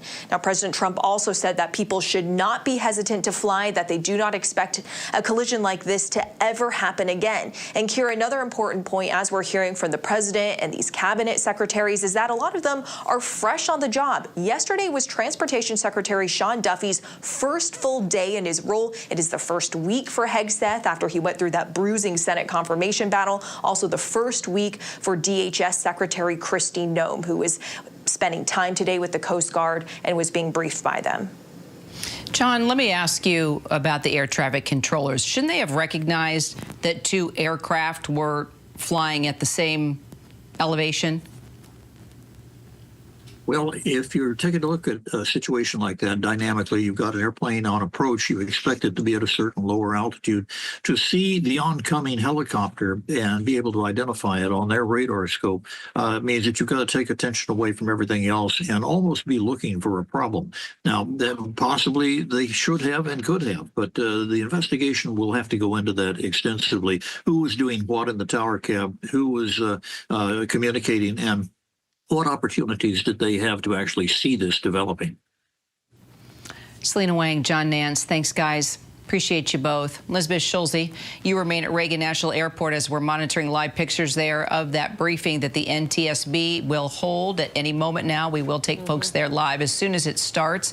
What are you learning about the victims? The first names that were actually brought forward were these 2 young ice skaters that were on that plane. They're 2 Russian coaches, and also the 2 skaters' mothers on board with them. It was really our first glimpse into putting names and faces to the victims after the Skating Association put out a statement. What else do you know about this group from Boston? You know, and 67 people, Kira, it's a hard number to wrap your head around, but you're right, that first group of people from the Skating Club of Boston, Jean Hai Han and Tin Han, her mom, so they're an athlete, a figure skater, and her mother, Spencer Lane, another athlete, and his mother, Molly Lane, and then their coaches, Vadim Nomov and Zhenya Shishkova, who are well-known Russian skaters turned coaches. This is an incredibly tight-knit community, and we saw in an emotional response how this community is mourning in shock. Just 6 of those people. They're expected there were more figure skaters on board, too. We have a statement from the U.S. Figure Skating basically saying that several team members and family members, so we expect that number just in that community to grow. They were all there for the training camp in Wichita, Kira, and they were coming back here aboard that flight together. Beyond that, we've heard from some school districts, Fairfax County, Loudoun County here in Virginia. Both say they have lost members of their communities. We know that this list is going to continue to grow for so many of us, Kira, who live around here. This is so deeply personal. And the fact is that, we know that there were 60 passengers on board that American Airlines flight. That also doesn't include 4 crew members and then the 3 service members on the military helicopter. So a number that will grow. We'll have to see if the NTSB does release the names of any more victims in this briefing scheduled in just a couple of minutes. But American Airlines says that right now the priority is getting in touch with those families and providing them with as much support as possible. Of course, and just outside where you are there at the terminal, Elizabeth Schulze, we find our Alex Prochet. Alex, any new details regarding the recovery operation that's taking place in the cold waters there in the Potomac, searching for bodies? Well, Kira, I mean, we're getting almost like minute by minute kind of details that are trickling in. That team of NTSB workers is actually walking by me right now. We're anticipating this press conference to begin around 2:45. I don't know if we can pan over. You see them walking into Terminal 1. There was another group that passed by earlier on, and so they're going to be outlining just how this investigation is going to be carried out. But I will tell you that, as operations have resumed here at Reagan National Airport, I mean, there's an eerie kind of cloud that's hanging over this place. I've talked to a number of travelers today. One woman who came in from Dallas this morning, she didn't know about what had happened until she landed, and she told me kind of matter-of-factly she probably would have second-guessed it. Other folks recognize the context of air travel, and guy telling me that, look, it's an incredibly tragic accident, but he also recognizes that these things happen really, really infrequently. Someone else told me, he's traveling to Kansas City today, that he was actually pretty surprised that the airport is opening or opened as quickly as it did. But that, yes, it does feel eerie to him. And as we learn more and more details about those souls on board both of these aircrafts, I mean, I think today is going to become increasingly difficult, Kira. And Sam, just listening to Alex talk about just the eerie feeling there. I mean, imagine being in one of those flights now, either taking off or landing, and having to, come across the scene there where that aircraft went down in the middle of the night. But folks are still showing up at the airport, and they're getting to where they need to go. Yeah, a lot of these people that our teams have been talking to say, look, accidents happen. It's an unfortunate event, and hopefully it doesn't happen again, and that this was just some sort of unique freak accident. Overall, aviation is safe in the United States. As we've been saying all day, this is the first serious deadly crash in the United States in more than 15 years. The NTSB and the FAA have been working tirelessly for decades to investigate incidents, to fix problems, to build better aircraft and run better airlines, and they've succeeded. But of course, nothing is perfect, and last night the system failed, and we need to figure out why to prevent it from happening again. We'll get some answers when the NTSB begins that briefing, expected any minute now. We'll take it live. Alex, Sam, Elizabeth, thank you all so much. Let's get back to that daunting task now of recovery and just the bodies that have to be pulled out from the freezing Potomac River right now. That's where the U.S. Coast Guard and multiple partner agencies are carrying out this very fragile and very emotional mission. Former Coast Guard Commandant and retired Admiral Thad Allen has commanded scenes like this, and he joins me now. Through the decades, Thad, you and I have been at scenes like this. It is got to be one of the most heart-wrenching missions to be a part of, and that is having to recover these bodies. Put into perspective right now what the Coast Guard has been doing through the night, the assets that the Coast Guard has, and what exactly members of our Coast Guard are doing right now. Well, thank you, Kira. The Coast Guard will be doing exactly what you would expect us to do, ready to respond and then bias for action when something occurs. There actually is a backstory to the Coast Guard response to this event. Following the events of 9/11 and the attack on the Pentagon, when I was a local regional commander, Two capabilities were established in the Washington area. One was a rotary wing air intercept program with helicopters at National Airport, and the other one was the creation of a station at Bolling Air Force Base for surface assets for the Coast Guard, because we had to flow those in after 9/11 and support the closure of the river. This time, when the event occurred, there was a ready boat at Bolling that got underway immediately, and there was an aircraft at National Airport that was able to respond immediately. They then drew in resources from around the area, other Coast Guard units to increase the presence on the water. As we did after 9/11, they closed the waterway north of the Woodrow Wilson Bridge and created a safety zone and enforced that zone for the other first responders. And I think what you're seeing is a maturation starting with the Air Florida crash, the tragic Air Florida crash, 9/11, and most recently the bridge collapse in Baltimore. There's extraordinary cooperation and integration of the forces in the local area. Coast Guard is part of that team, proud to be part of it and lead it. And they've demonstrated several times now that the wisdom of having these assets in D.C. and ready to respond with a bias for action is in the country's best interest. And, you know, let's talk about the divers, also the Army Corps of Engineers, all there on the scene right now. You know, there's the task of having to remove the debris, get the parts of that aircraft for the investigation, but you also have to work on recovering these victims. So finding the victims, but preserving the wreckage. Just talk about what a fragile task this is, and how, you know, divers and Army Corps engineers have to, you know, work so carefully to do this, Thad. Well, with any complex incident, you have to have an integrated incident command system that brings all the forces together and unifies the effort. Anything short of that, you're going to suboptimize your ability to meet the public's expectation of what we should be able to do. That's exactly what's happening right now. I've actually participated in exercises with the Washington, D.C. and local responder community from time to time, including an event they held on the anniversary of the Air Florida crash.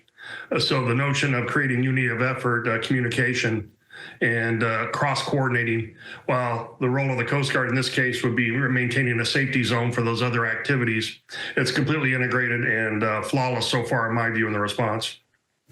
How do you respectfully recover a body, Thad?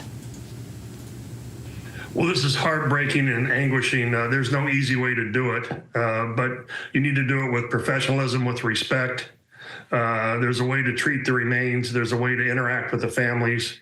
All of that is part and parcel of the mission of the Coast Guard, and we've been doing it for years. I've had the unfortunate task of having to talk to the families, debrief them after unsuccessful rescue attempts, or actually celebrate with them when we've been successful.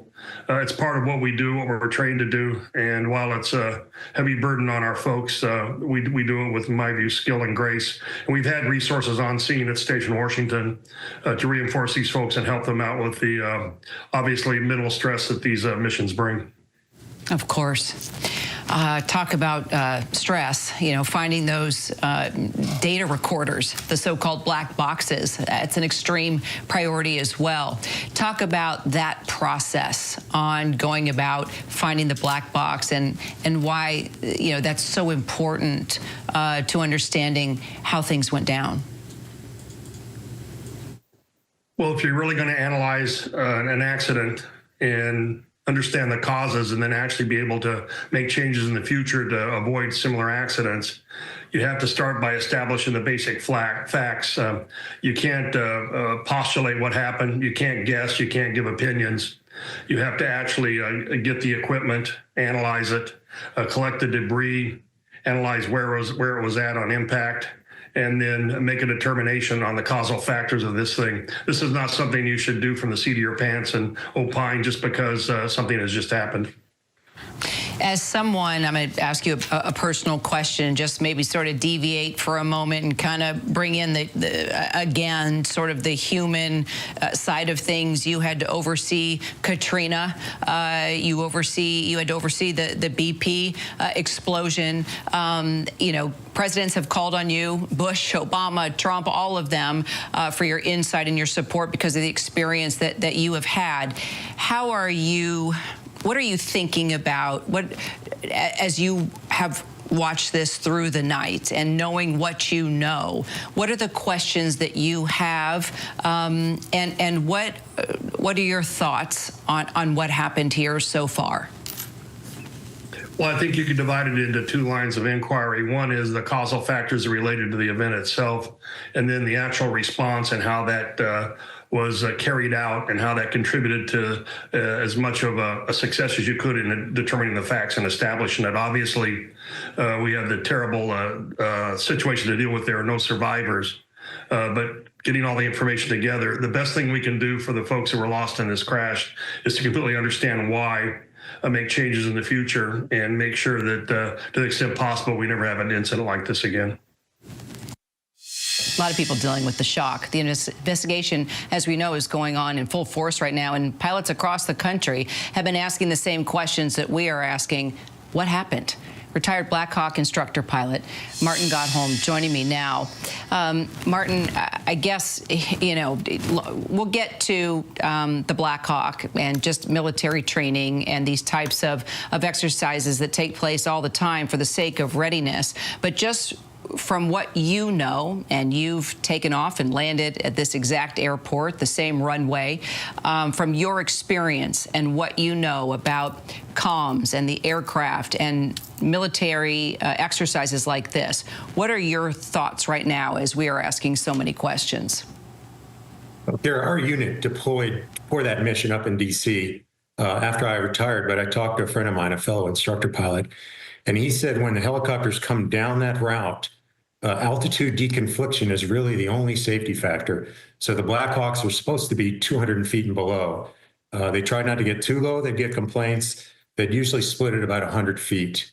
And that should provide plenty of altitude separation between helicopters and any aircraft coming in to land on the runway, because TCAS, which alerts the pilots, or converging flight paths, weren't a consideration because of the congestion. So there were times when aircraft would be going right over the helicopters. So really altitude deconfliction was the only safety, and it appears that the one or more of the crews deviated from that altitude.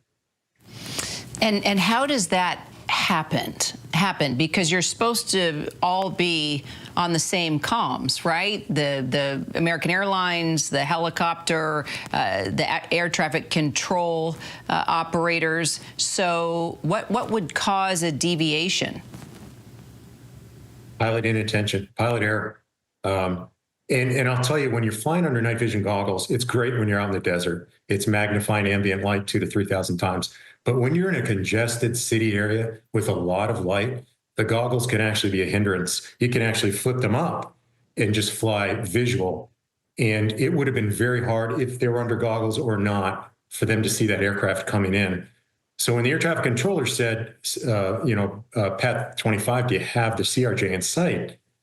They may have been looking down at the other runway that they normally land at, the airplanes, north-south roughly, and been looking somewhere. Accident investigator with the National Transportation Safety Board. He's also going to serve as our investigator in charge of this investigation. Also with me today is the entire board. We have Todd Inman, member Todd Inman.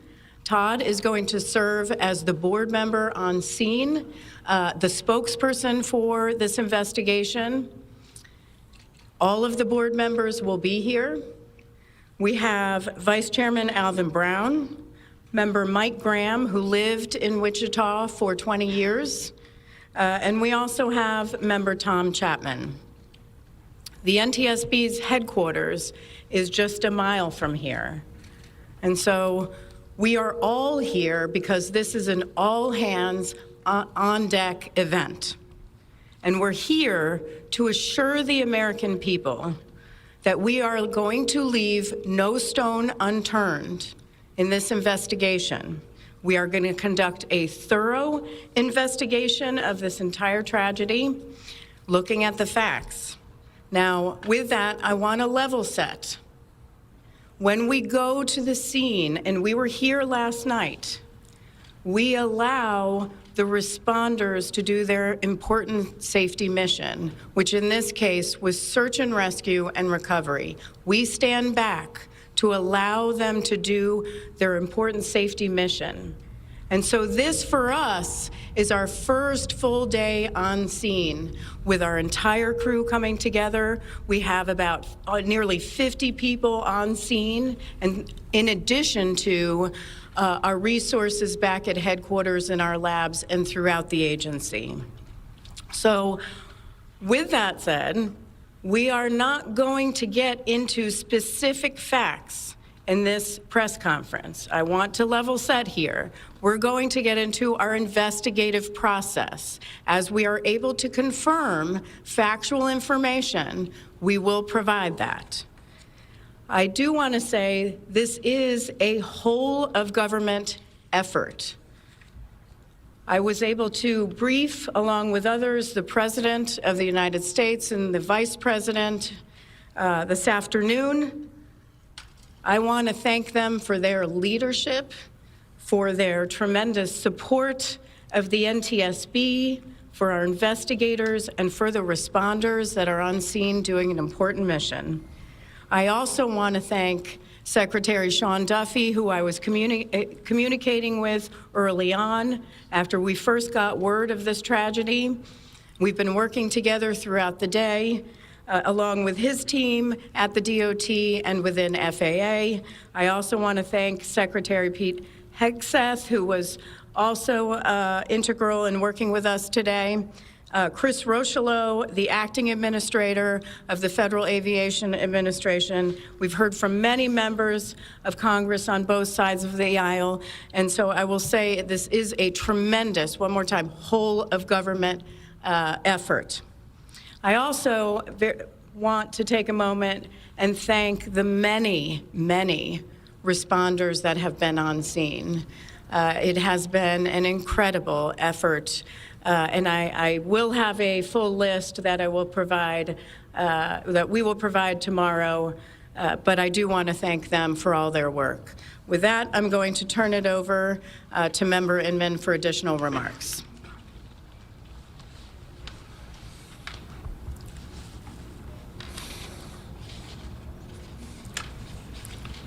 So today is our first full day on scene. Our investigative team will be on scene as long as it takes in order to obtain all of the perishable evidence and all the fact-finding that is needed to bring us to a conclusion of probable cause. Our mission is to understand not just what happened, but why it happened, and to recommend changes to prevent it from happening again. Since we're just beginning our investigation, we don't have a great deal of information to share right now. We will keep you informed by giving regular updates as we learn more. Our intention is to have a preliminary report within 30 days, and the final report will be issued once we've completed all of our fact-finding and investigation. Now, we will not be determining the probable cause of the accident while we're here on scene, nor will we speculate about what may have caused this accident. Today, we will be going and having an organizational meeting and establishing our parties to our investigation.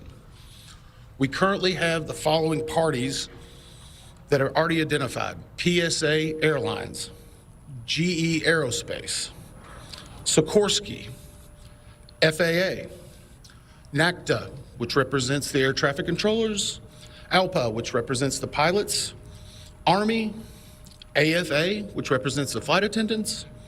The Transportation Safety Board of Canada will be an accredited representative under Annex 13 of ICAO. They will be supplemented by MHIRG as a technical advisor.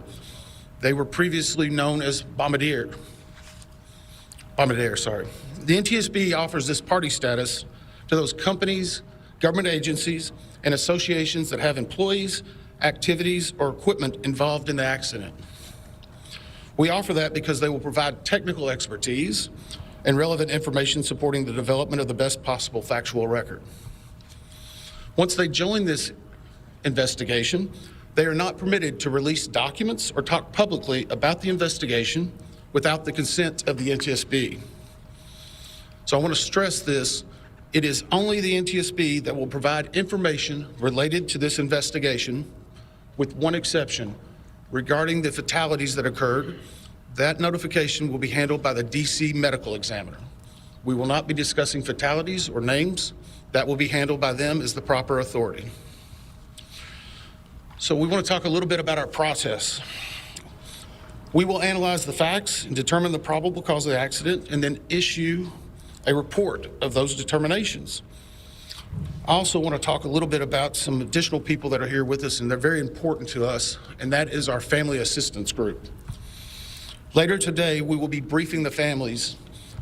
We normally try to do this before a media event, but in this case, they're still arriving. Our family assistance specialists are already working closely with local officials and others to help assist them in their efforts to support everyone that's affected by this accident. And let me just reiterate what the chair said. A loss of life in an aviation accident is very unusual in the United States, and our heartfelt sorrow goes out to everyone that's affected. It affects us, it affects everyone around us. There are a lot of people hurting today. We will help find out what happened. We will do it factually, and we will do it accurately. As part of this, we are going to be standing up some specific working groups. Those working groups will be operations. They will be looking at the history of the accident flight and crew members' duties for as many days before the crash as appears relevant. We'll be forming a structures group, which will be the documentation of the airframe wreckage and the accident scene, including calculation of impact angles to help determine the plane's pre-impact course and altitude. We'll have a power plants group. They will do the examination of the engines and the engine accessories. We'll have a systems group. They will study the components of the plane's hydraulic, electrical, pneumatic, and associated systems, together with the instruments and elements of the flight control system. We'll have an air traffic control group. They will do reconstruction and review of air traffic control systems provided to and including acquisition of pertinent flight track surveillance information, what you might typically think of as radar or ADS-B, along with controller pilot communications. We will also have a survival factors group. They will be doing the documentation of impact, forces and injuries, community emergency planning, and all crash and fire rescue efforts. Also, due to the unique nature of this crash, we will be having a helicopter group as well.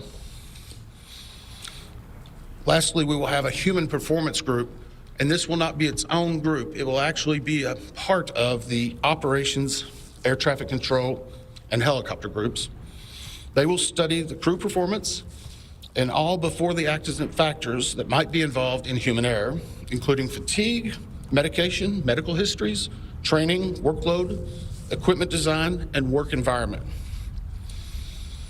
Now we're going to take a few questions, but I will again stress, we don't have a lot of information now. We will continue to gather that. We will try to release it as we can, but we will only talk about the facts of the case that we know right now. I'm going to ask, we'll call on a few people. I'm going to ask that you state your name and affiliation. James Matthews from Sky News. So we heard from President Trump today talking about DEI hiring policy within the FAA and associating that with the cause of this accident. What do you say to that? Well, unfortunately, I didn't hear the remarks. I was briefing House and Senate members, but I believe, Chair, would you like to take that?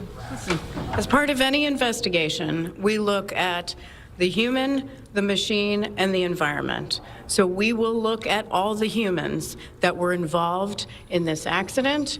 Again, we will look at the aircraft, we will look at the helicopter, we will look at the environment in which they were operating in. That is standard in any part of our investigation. I'll turn it back. Chair, can I ask you, has the flight data recorder been recovered yet? And what is the difficulty in a water disaster like this, which presents a very difficult environment for your investigators and the people out on the water right now? Well, the question was on the flight data recorders.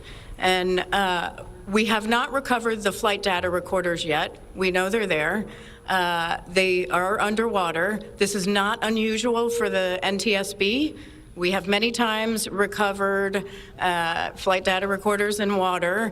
We have our lab right here that is about a mile from the NTSB, so it's not unusual. And once we get those, we'll be able to get those read and information from them to be able to provide further information to you.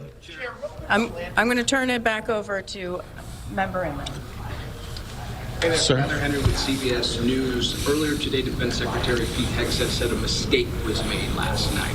Based off of you all's initial investigations and preliminary findings, have you all been able to tell whether this was human error or mechanical failure? The question was, is there been human error or mechanical failure? We don't know what we know just yet. We do not know enough facts to be able to rule in or out human factor, mechanical factors. That is part of the NTSB investigative process and where all of these groups will come together. It's one of the reasons why the NTSB is known as the gold standard. We will take the time that's necessary, but I'd also like to reiterate, if we find something that is a significant issue that warrants immediate action, we will not hesitate to make those recommendations and make them public. We have a good track record on that, and we want to continue doing so. Sir. Hello, Sir. Tom Costello with NBC News. Does it hurt your investigative process, maybe for the chairman, does it hurt your investigative process to have the president already suggesting possible causes here as you try to keep an open mind and begin this investigation? Gotcha. Tom, with all due respect, I think the press also likes to state what probable cause is before we get to the probable cause. So what I'm going to say is you need to give us time. You need to give NTS, it's not that we don't have information. We do have information. We have data. We have substantial amounts of information. We need to verify information. We need to take our time to make sure it is accurate. That's best for you. That's important for the families. It's important for legislators who are seeking answers to try to figure out what they're going to do about this. And so it will take time. We do have a lot of information, but we need some time to verify that. Yeah, Member Chase Williams with Fox Business. I'm wondering about the conditions in the tower last night. Were there any performance issues in the past with any of these controllers, anything of that? The question is about controllers. As I said, we're just now forming the groups. The controllers do have union representation, which they're entitled to. They'll be working with our party system and our party groups. They'll be conducting interviews. Those interviews will need to be analyzed, transcribed, and other team members will need to look over it. It'll be a long process, but we will go through the entire history. Michelle Belgrade, The Independent. My question is for the chairwoman. Can you tell us more about what the president and the vice president's responses were when you briefed them this afternoon? Sure. So the question was about my briefing for the president and the vice president. As is standard, we offer briefings on our process and what we know. And this was a briefing with the president and vice president and with Secretary Duffy and Secretary Hegseth and also the acting administrator of the FAA. There was discussion on what we know so far and our process, and that was about it. Ma'am, Chairwoman, Stephanie Robbins with ABC News. Similar to Tom Costello's question, the president has stated what may have caused the crash, stating common sense. Does that affect your progress at all at this early stage? Yeah, so the NTSB, we conduct an important safety mission where we take a very careful approach. I'm sorry, the question was on speculating during investigations, which is we often hear about. What I will say is we look at facts on our investigation, and that will take some time. And at some point, we'll be able to provide that factual information, as Member Inman said, and provide that hopefully tomorrow. Hang on a second. Dave Jefferson from Reuters. Have you been able to retrieve the black boxes from the helicopter? Has the military decided whether they're going to read those to the NTSB? And what about the ATC tapes? So the question was about black boxes, which are referred to as black boxes, which are typically orange. We have not recovered any of the boxes involved yet. We feel comfortable and confident that we will be able to. Right now, recovery of life is probably most important in those that were involved. I mean, there are still ongoing recovery efforts involving the fatalities involved, along with some debris is coming out as well. We will make sure that that perishable evidence is maintained. We have a great process for that. We will probably have more than one black box, so to speak. It's our understanding that the Sikorsky helicopter is equipped with some form of recording devices, and those will be read either by the DoD or by us. We have a good starting relationship with them, and we've already made agreements in order to be able to do that. So I feel comfortable in what we're going to be doing. The other question was about air traffic control.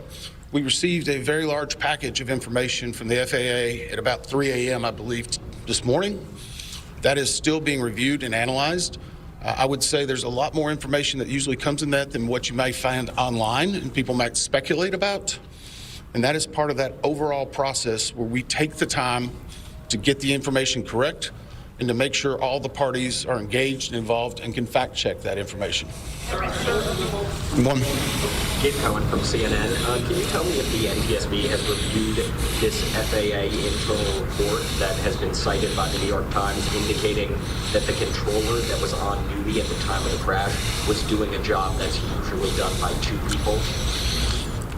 We have not reviewed any specific reports about the controllers at this time, at least from the leadership team. Our investigators are continuing to pull all that information, their personnel records, their files, where they were at, whether they were fatigued. All that information will be part of that investigative process. But right now, we can't speculate on anything that may have been reported in the media until we get the opportunity to validate and understand how it impacts the investigation. We're going to take just a few more questions. Sir? Oren Khanna, I'm Deeper Magazine. What's the process and logistics like of bringing the families in? Are they coming into the airport? And how are you going to sort of do the sensitivity of, treat the sensitivity of bringing them to the place where this tragedy happened? So the question is about the families. And many of those families are still en route. Some are still being notified from both the military and from the commercial crash.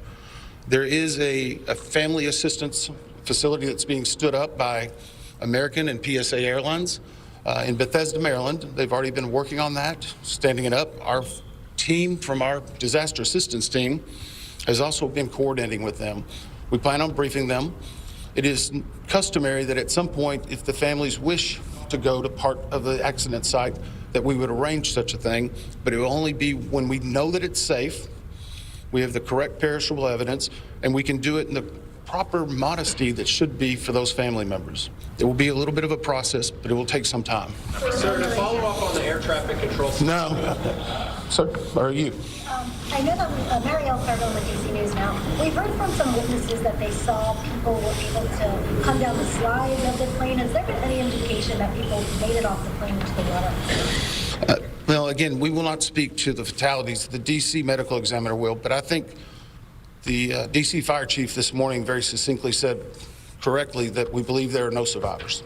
What were they off the plane? Like, did they even get out of the plane? Last question. So, hang on one second. Right now, we're going through the debris fields. Nothing we've seen would indicate that maybe slides or chutes were deployed. It was a very quick, rapid impact. But we've seen nothing in that regard so far from the evidence we had, but we still need to verify all of that information. One more question? For example, the 57. Are you going to be looking at the family member's cell phone? Go ahead. Jeff Cook, ABC News. What do you know about the altitude of the helicopter at the moment of impact? And can you talk about the procedure for such helicopters in that area? The question was about the helicopter procedures. And in D.C., it's kind of a unique environment. We've been getting briefed more and more by the FAA. I'm not an air traffic control specialist, but they're actually helicopter zones, if you will, or tracks. And this one was transiting, I believe, from track 1 to 4 as part of their normal procedure. If you live in D.C., you see a lot of helicopters going down into this area. So there's a very well-defined system in that regard. As far as altitude, until we get the additional information, we can't validate or basically corroborate any of that until we get more of the electronic data and the data that's on the plane. I do want to clarify one question that also came about cell phones. You know, in today's age and time, a lot of electronics and other devices do contain a lot of different information. We've found on a number of our accidents that we actually are notified through a smartphone that may sense that. As part of our process, we will obviously treat all of the effects of the deceased with dignity. We are already starting to pull that information together. If we feel that it's necessary to find or pull some of that information, we will work with the families and make sure we do it in a manner that's respectful for them and their privacy. But right now, we don't have any plans specifically on that amount, on that area until we need to. Thank you very much. Thank you very much. You've been watching a live press briefing with the NTSB taking questions, limited questions here, less than 24 hours after the deadliest air disaster here in the United States in nearly 24 years. This American Airlines regional jet and a U.S. Army Black Hawk helicopter. There was some news that came from this news conference. In addition to laying out how they'll proceed with their investigation, they say very carefully it'll be based on the facts. They said it'll be 30 days was the number they gave until they release their report, unless there's any urgent change that needs to take place. They said they would step out in front of that report in 30 days. But they did break some news here during this press conference, and I just want to go over a couple of the things that we learned. They have not recovered the flight data recorders from both the regional jet and the recording device from the Black Hawk helicopter, though they made it very clear they believe both of those recording devices are still in the water. And we heard the NTSB say it's not uncommon that it would still be in the water at this point. They feel very strongly that they'll be able to get to that information. You heard the NTSB was asked about Defense Secretary Hegseth suggesting that there must have been some sort of a mistake last night. The NTSB would not go there, only simply to say that they will investigate all humans involved, all mechanics involved, the aircraft involved, et cetera, as they move forward in their investigation. They did reveal that the FAA, as of 3 a.m. this morning, did deliver a batch of research information from air traffic control. I gather that will include communications and the logs from air traffic control, but we'll of course have to wait to report that out. They talked about this briefing actually coming before their meeting with the families involved, the families of the victims. They said that's somewhat rare to address the cameras and the public before meeting with the families, but they pointed out in this case, many of the families are still en route to the scene to meet with the NTSB. They said they do have their team ready to work with those families who are undergoing an unbearable loss at this point. And I want to bring in Gio Benitez. He covers aviation for us. And Gio, that was news that they don't have the data recorders yet, but they're very confident they'll get to them. Absolutely, and it's critical, of course, David, that they actually find that. But there are so many questions here, and what you heard from the NTSB is a fairly typical first NTSB press conference after an accident, where they're sort of detailing the process of this investigation because it takes them so much time to obtain this. And a lot of times, what we see at the very beginning with these stories isn't what the investigation ends up finding. We saw that with the Alaska door plug when it flew off back in January of last year. We saw how that changed, and that's very likely what would happen here as well. There are some key questions, though, and certainly the Black Hawk helicopter being at 350 feet, that is at least what this preliminary flight data that we have right now says, because it was supposed to be at 200 feet or below. So that's going to be one question that they're going to be looking at for sure. By all accounts right now, the American Airlines plane had a normal approach as it was landing. That is what it looks like. The American Airlines CEO said that, and just about everyone has said that as well. But air traffic control, the question of air traffic control, at one point, air traffic control did tell the Black Hawk helicopter and asked the Black Hawk helicopter pilot, did they see the plane, this CRJ plane? Did they see it? And the Black Hawk helicopter pilot actually said that yes, they did. But moments later, that's when the accident happened. Now, President Trump earlier today did raise the question of, was that warning early enough? And so that's going to be something investigators are going to be looking at, Dave. Be questions, too, about whether or not it might have been another aircraft in the sky that perhaps the team on that Black Hawk helicopter might have seen, because we've all seen those images captured on a number of cameras here in the Washington, D.C. area, different angles. And at that moment, there was actually another plane in the foreground, not far off from the actual regional jet and the Black Hawk helicopter that were involved in this. So many questions moving forward. And as Gio just mentioned, the altitude, that's, of course, early reporting here. We'll see if that bears out from the NTSB. They were asked actually about altitude and did not want to address that. They were also asked about whether or not there's any evidence that the emergency slides or chutes had been deployed on this regional jet. They said so far there is no indication that that was the case, but said, of course, it's still very early in this investigation. I want to bring in Martha Raddatz, our Chief Global Affairs Correspondent. Martha, you heard Gio mention the altitude there. Questions also for the NTSB here moments ago about sort of the flight patterns here and the routine training. You and I both know we often see Black Hawk helicopters over the Potomac, many of them carrying sort of diplomatic guests or members of the government, but many times they are undergoing routine training. And through your reporting, we've also learned that those who were on board the Black Hawk helicopter were very experienced.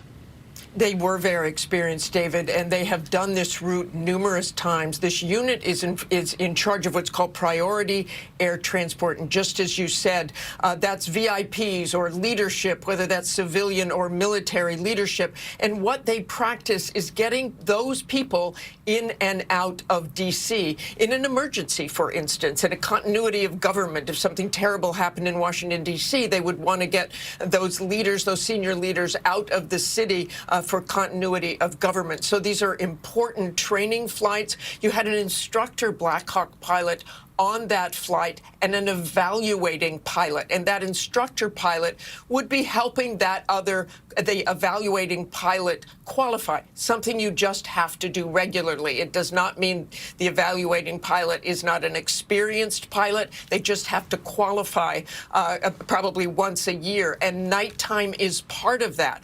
We believe they had night vision goggles on. Pete Hegseth said that this morning. President Trump said he was not sure, but that is a very routine thing to do, is use those night vision goggles. It's harder to fly, according to pilots I have talked to, with those night vision goggles, especially with a lighted city in front of you. They're great in the desert when you need extra light, but sometimes it's more difficult to fly when you have lights ahead of you. That is something they will definitely be looking at to see if perhaps that had anything to do with this, David.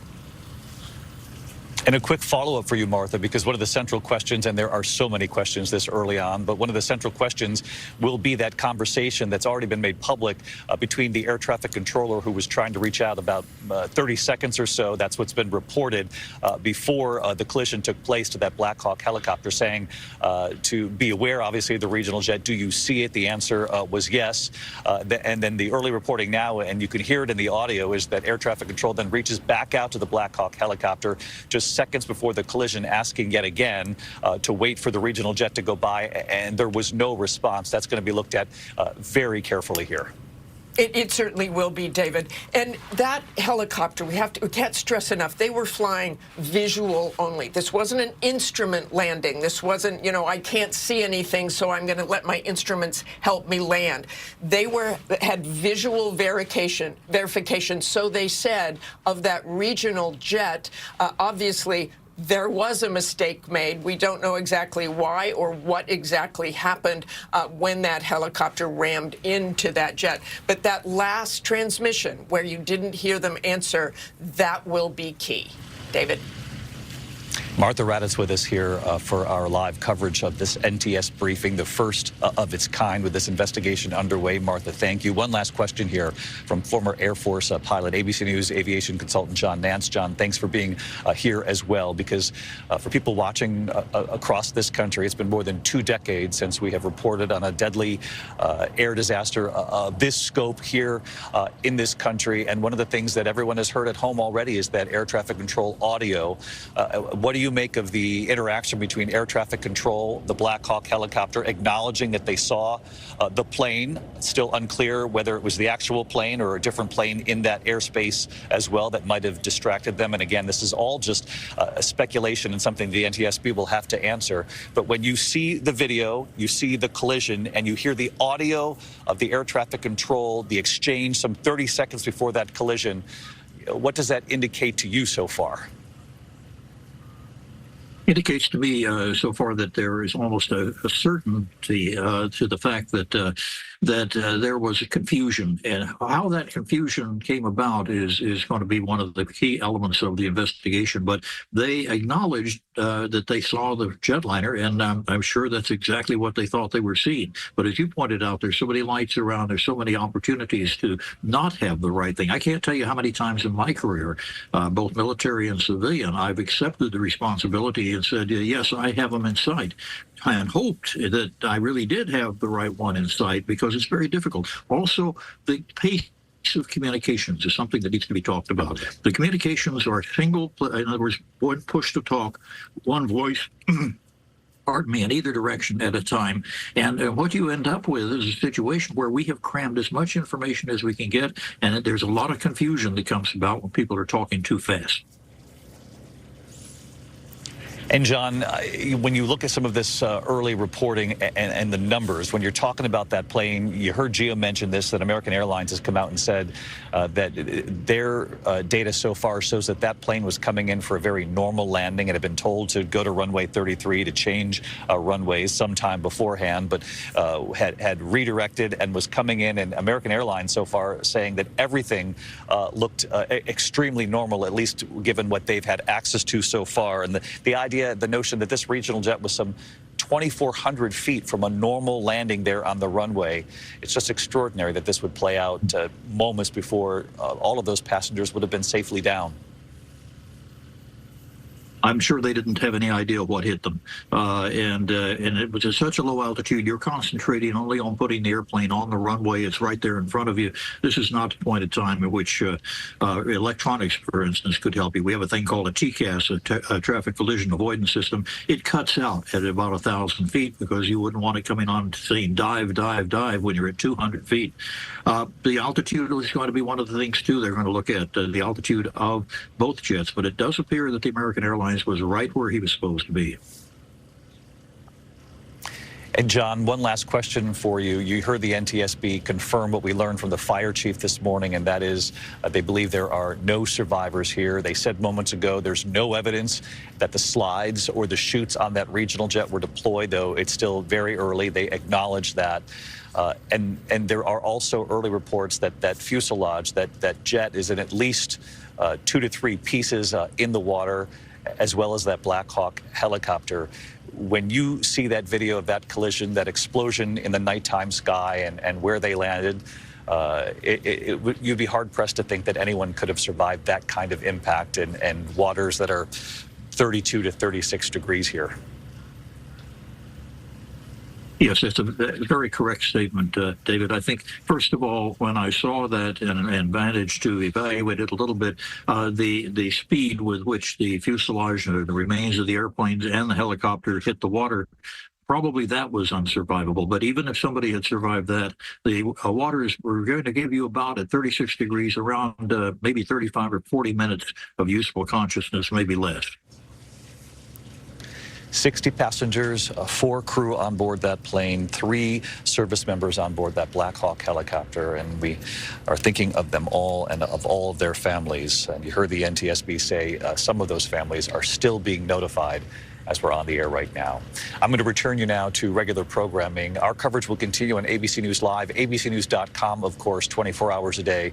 And then we'll be back with the entire team for a special edition of World News Tonight. I'm David Muir, right here along the Potomac. I'll see you a little later today. Good day. This has been a special report from ABC News.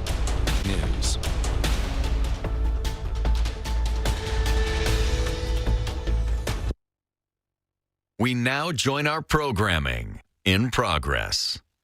I'm not surprised you still love Dante. I'm just surprised you admitted it. Really? Yeah. I mean, the night of the explosion, you told me you were planning on telling him you still loved him. Yeah, well, you know what they say about plans. Look, you never got the chance. 4 years went by for the rest of us. People moved on, but for you, that night was like yesterday. Of course, you still love Dante. It'd be weird if you didn't. Thanks for saying that. The guilt, it's been eating me alive.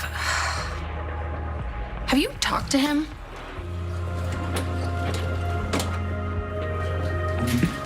There's Jason. Do you think I should tell him about Sam? No, I don't think you should do that.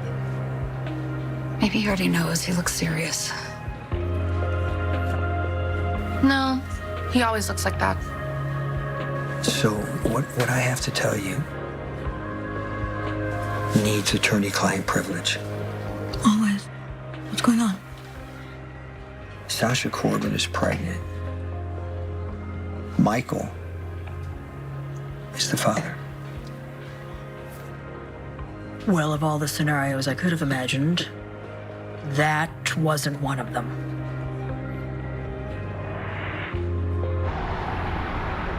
Mom, this is torture. Can you just tell me? Molly's car is here, so she should be on her way up.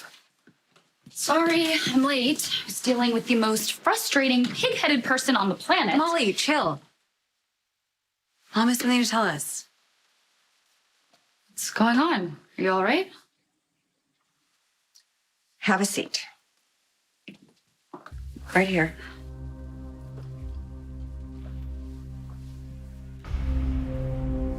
I spoke with Portia Robinson at the hospital, and she gave me an update on your sister. What kind of update? Do they know what caused her heart attack? She was given a lethal dose of digitalis, and that was a drug that was not prescribed to her. So, criminal negligence. It wasn't an accident. Wait, so are you telling us that Sam was murdered? Yes. Oh my God. I need to ask you a favor. Well, I think I've made it clear that I'll do anything in my power to help you. You have. But what else could you possibly want on such a beautiful night in Germany? I want to know about Valentine. Lulu's my cousin, Yeah, I'm aware of that. and she's a woman who would crawl on broken glass to find her daughter. Mm-hmm. And I know what that's like. It's awful. So I'd like to know what's going on between you and Valentine. Why would you want to talk about the man who tried to kill me tonight? Because he tried to kill you tonight. And that doesn't make sense to me. I heard you call Valentine and warn him that we were looking for him. You do him a favor, and he tries to take you out? Why? Yeah, the truth is, Val was a friend. He's a good one at that. But after tonight's events, I refuse to protect them any longer. Despite being on an antidepressant, I was still masking my depression symptoms. My doctor said it could be because my antidepressant alone wasn't enough, so she recommended an add-on treatment. She recommended adding Rexulti. When taken with an antidepressant, Rexulti was proven to significantly reduce depression symptoms, more than an antidepressant alone. So with my antidepressant, Rexulti could provide a boost. Elderly people with dementia-related psychosis have increased risk of death or stroke. Antidepressants may increase suicidal thoughts and actions and worsen depression in children and young adults. Call your healthcare provider right away to report new or sudden changes in mood, behavior, thoughts, or feelings, or if you develop suicidal thoughts or actions. Report fever, stiff muscles, and confusion, which can be life-threatening, or uncontrolled muscle movements, which may be permanent. High blood sugar can lead to coma or death. Weight gain, increased cholesterol, unusual urges, dizziness on standing, falls, seizures, trouble swallowing, or sleepiness may occur. Could adding Rexulti be right for you? Ask your doctor about adding Rexulti. Who can solve this equation? Ooh! Me. Anyone else? Fine. Jake from State Farm. Okay. Right. It's the personal price plan theorem. If you bundle your home and auto, that can equal an affordable price just for you. Bundling, just another way to save with the personal price plan. Like a good neighbor, State Farm is there. The first time you try Bounce, it hits you. Your laundry feels way fresher, softer. So you start to wonder, if I put a sheet of Bounce on the finance guy, will it make him softer? Bounce can't do it all. But for better laundry, put a sheet on it with Bounce. Your best defense against erosion and cavities is strong enamel. Nothing beats it. I recommend Pronamel Active Shield because it actively shields the enamel to defend against erosion and cavities. I think that this product is a game changer for my patients. Try Pronamel mouthwash. The Freestyle Libre 3 Plus sensor tracks your glucose in real time.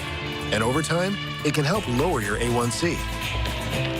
This is progress. Learn more and try for free at freestylelibre.us. We were made for Huli. Made to bring her joy. Because when a scary tumor threatened her story, we became her magic. Every nut and bolt became special. Each hand and tool dedicated to one quest, erasing that tumor and keeping her story alive, because we were made for Huli.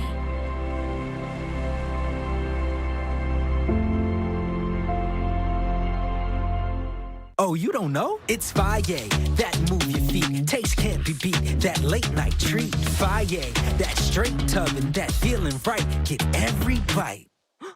Greek yogurt. Faye, nothing plain about it.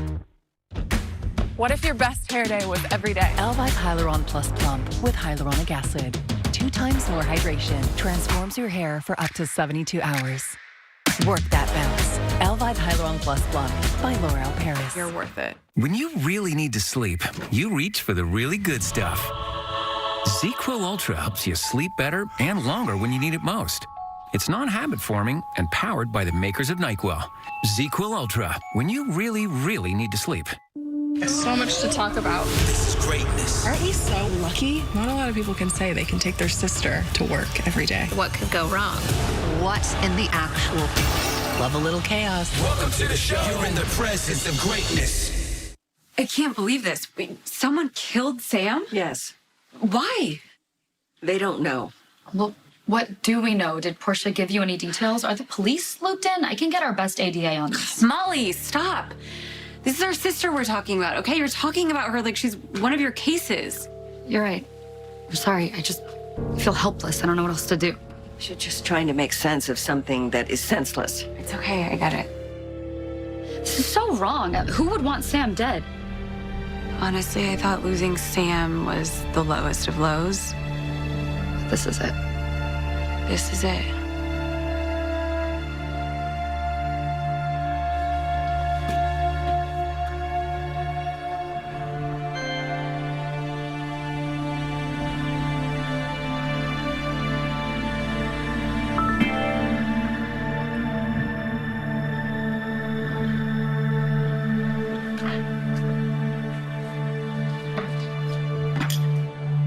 Cody just texted me.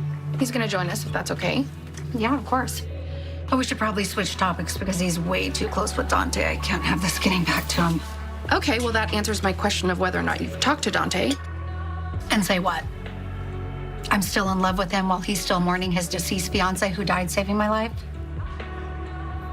I wouldn't use those exact words, but... Maxie, I can't. So Michael has an affair with Sasha Corbin, and now she's pregnant? It wasn't an affair. Michael found out that Drew and Willow were involved. Involved? Call that what it is, please. They're having sex on the nursery floor. No, this was before. Michael heard that Drew and Willow kissed whatever. He took off to go have a drink or two, and then he ran into Sasha, who was also in a bad place. So it's not enough that Michael, his custody case is already complicated. Now he's an adulterer too. And you know this for a fact? Now I do. What does that mean? What does that mean? Well, at first I just suspected. That Michael was involved? Yes, but Sasha confirmed it. And according to her, they have an agreement that Michael is going to keep his distance and she can raise this child on her own. But you don't believe her? I want to hear it from Michael. Yeah, that would be best. Because as much as it would benefit Michael's custody case, if she took this child and relocated across the country or on the other side of the world, we can't take her at her word. Exactly. And if it's not what Michael wants, we need to protect him. And of course, Sasha has a tenuous grasp on the truth, which she comes by honestly because, after all, she is Holly Sutton's daughter. Oh. What? I just realized this child, Robert's going to have another grandchild. I'm sure Val assumes that the shot fired at him in Prague was on my orders. It was not. Well, if you're friends, why would he assume that? I mean, in my experience, friends don't try and take each other out. Well, Val knows me well enough to understand that I would totally do that if pushed. Have him shot and kill. Mm-hmm. That is crazy. Well, stick with me here. Val thought that we had come to the point where I had made that call. I had not. But you're at that point now. She's catching on. Barely. Why would you protect Valentine all these years? It's a winding, complicated story. Then you should order another bottle of champagne. Okay.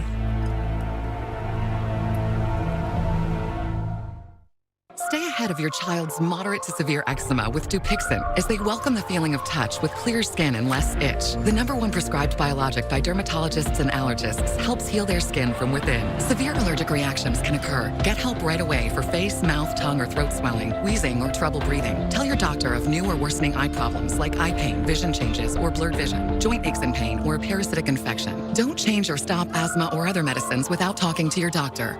Ask your child's doctor about Dupixent. Want to get the most out of one sheet? Grab Bounty. Bounty is made to be stronger and more absorbent. So while ordinary brands can't hold up, one sheet of Bounty keeps working even when wet.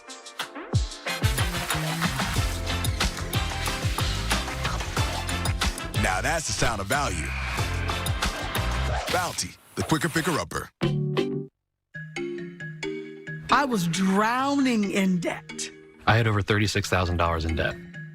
If I would have just made the minimum payments, it would have taken me 59 years to pay off. National Debt Relief can significantly reduce the amount you owe. National Debt Relief reduced my debt by over $27,000. With National Debt Relief, you have a powerful team that knows how to talk to your creditors. National Debt Relief, they got me out of debt.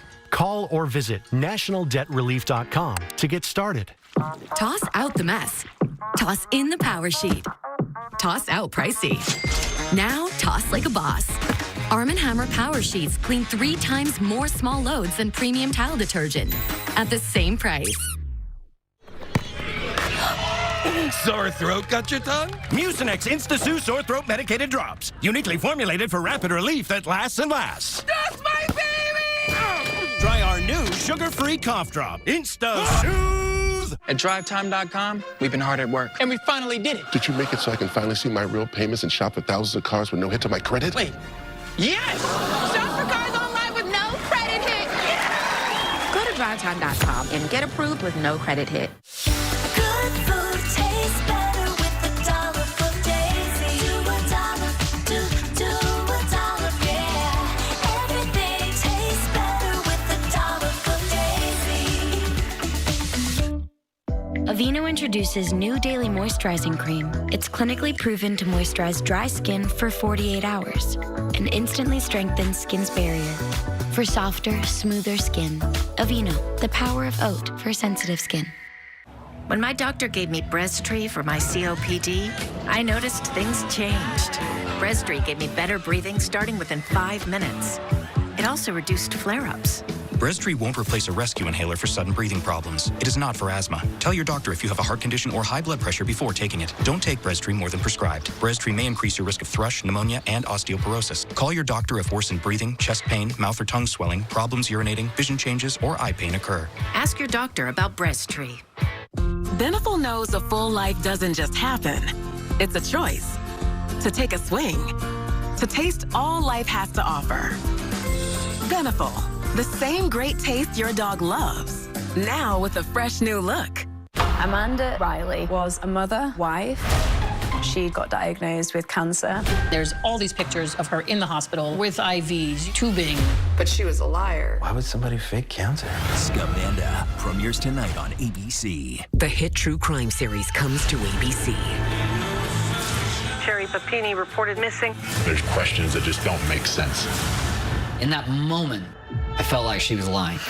Perfect Wife, tonight on ABC and stream on Hulu. Sam did nothing but good in this world. And for me and our kids.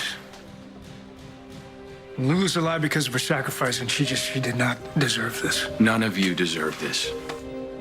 How's Rocco holding up? He doesn't know. Anna just told me and Lulu at the hospital. The hospital? Is everything okay with Lulu? Yeah, she's fine. I ran into her there and I told her she's got to stop messing around and throwing away the second chance she's been given. Lulu's been taking a lot of risks. Yeah, I think so. And I think she's got to be careful for her sake and for Rocco. It's got to be really hard on you, Dante. You know, I'm happy that Rocco's mother is here. I truly am. It's a gift. But Sam gave her that gift, and now she's gone because of it. Sam's gone because someone took her life. Yeah, I know, but you know what I mean. Yeah, I do. Just feel like every time I look at Lulu, I'm gonna think of Sam and what she and all of us have lost.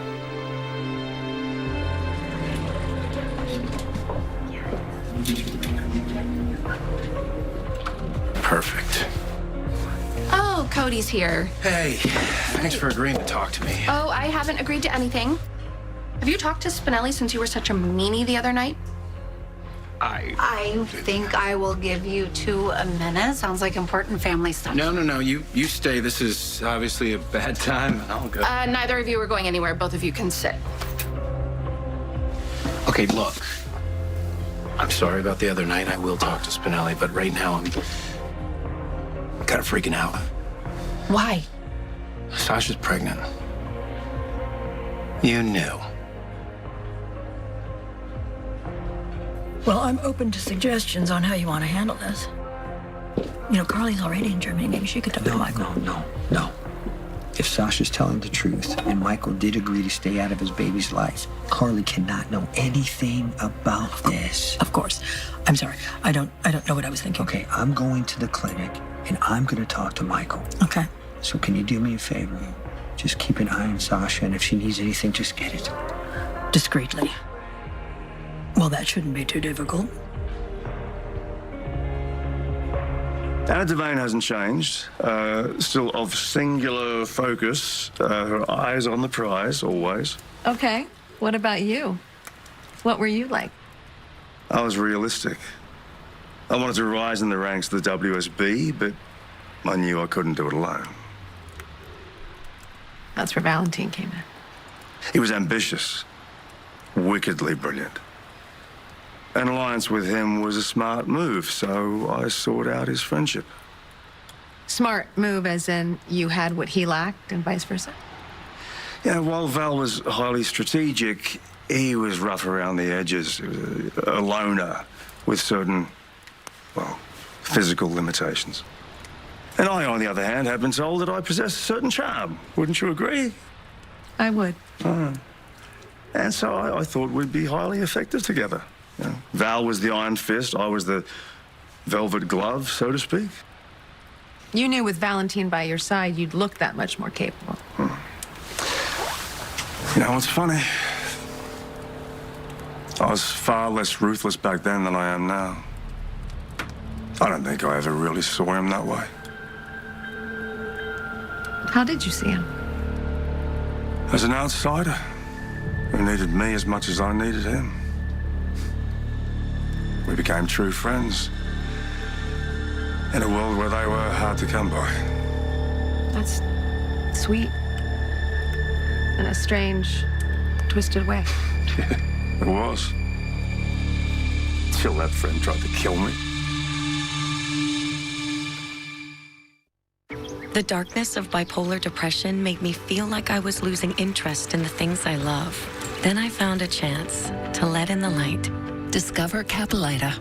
Unlike some medicines that only treat bipolar 1, Capilita is proven to deliver significant symptom relief from both bipolar 1 and 2 depression. And in clinical trials, movement disorders and weight gain were not common.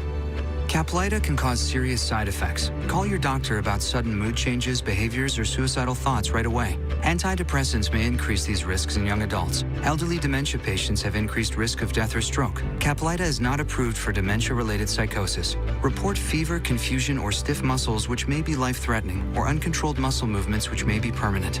Common side effects include sleepiness, dizziness, nausea, and dry mouth. These aren't all the side effects. In the darkness of bipolar 1 and 2 depression, Caplyta can help you let in the light. Ask your doctor about Caplyta. Find savings and support at caplyta.com. Home is a warm and fuzzy feeling. Experience the comfort of home wherever you go. With the familiar, long-lasting freshness and cuddly softness of Snuggle. Snuggle, the comfort of home. Cream on the left, one more episode. Cream on the right, we crushed the whole series. Yes! Oh, that was really good. Oreo, stay playful. Before you go to extremes to fix sagging and wrinkles with expensive injections, try this, Olay Regenerist. Olay boosts skin cell regeneration to firm, lift, and reshape volume without painful prices. For me, it's only Olay. Liberty Mutual customized my car insurance, so I saved hundreds. With the money I saved, I thought I'd get a wax figure of myself. Cool, right? Look at the craftsmanship. I mean, I even got my nostrils right. It's just nice to know, years after I'm gone, this guy will be standing the test of time. He's melting. Oh, geez. No. Okay. Only pay for what you need. Liberty, liberty, liberty, liberty. Hi, Susan. Honey. Yeah? I respect that, but that cough looks pretty bad. Try this Robitussin honey. The real honey you love, plus the powerful cough relief you need. Mind if I root through your trash? Robitussin, the only brand with True Source certified honey. Jordan's sore nose let out a fiery sneeze, so Dad grabbed Puffs Plus lotion to soothe her with ease. Puffs Plus lotion is gentle on sensitive skin and locks in moisture to provide soothing relief. A nose in need deserves Puffs indeed. America's #1 lotion tissue. For once, I got some advice from my mom. It's time to switch from this to this. Garnier Micellar Water gently removes makeup without rinsing, leaves skin cleansed, feeling soothed and hydrated for 12 hours. I'm keeping this. By Garnier, naturally. Some people think it's impossible for a snack to be delicious and full of protein. But it's possible to be two things at once. Like today, I'm business and I'm casual. Yoplait protein, 15 grams of protein, and it tastes so good. I'll be honest. By the end of the day, my floors, yeesh. But who has the time to clean? That's why I love my Swiffer WetJet. It's a quick and easy way to get my floors clean. WetJet absorbs and locks grime deep inside. Look at that. Swiffer WetJet. If you have Graves' disease, your eye symptoms could mean something more. That gritty feeling can't be brushed away. Even a little blurry vision can distort things, and something serious may be behind those itchy eyes. Up to 50% of people with Graves could develop a different condition called thyroid eye disease, which should be treated by a different doctor. See an expert. Find a TED eye specialist at isitted.com. I will keep an eye on Sasha while you're gone. Thank you. But I will not push assistance on a very capable mother. Okay, good. I'm not asking you to.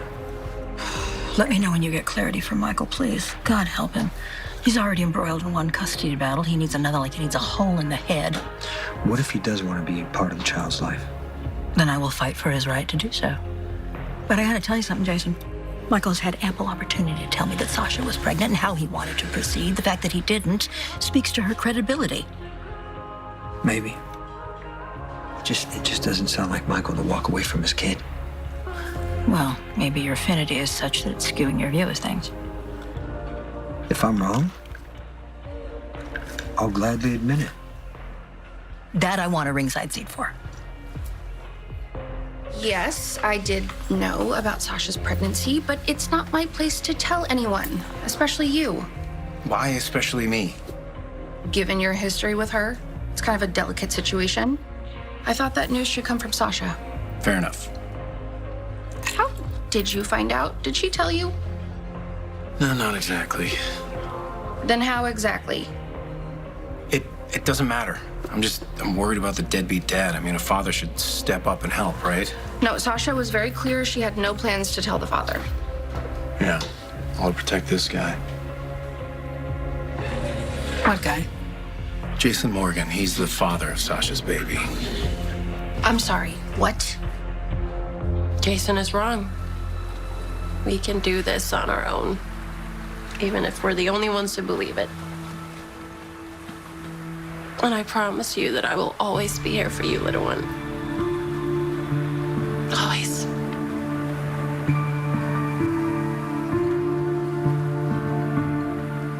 Why aren't you saying anything? It's very unlike you and it's freaking me out.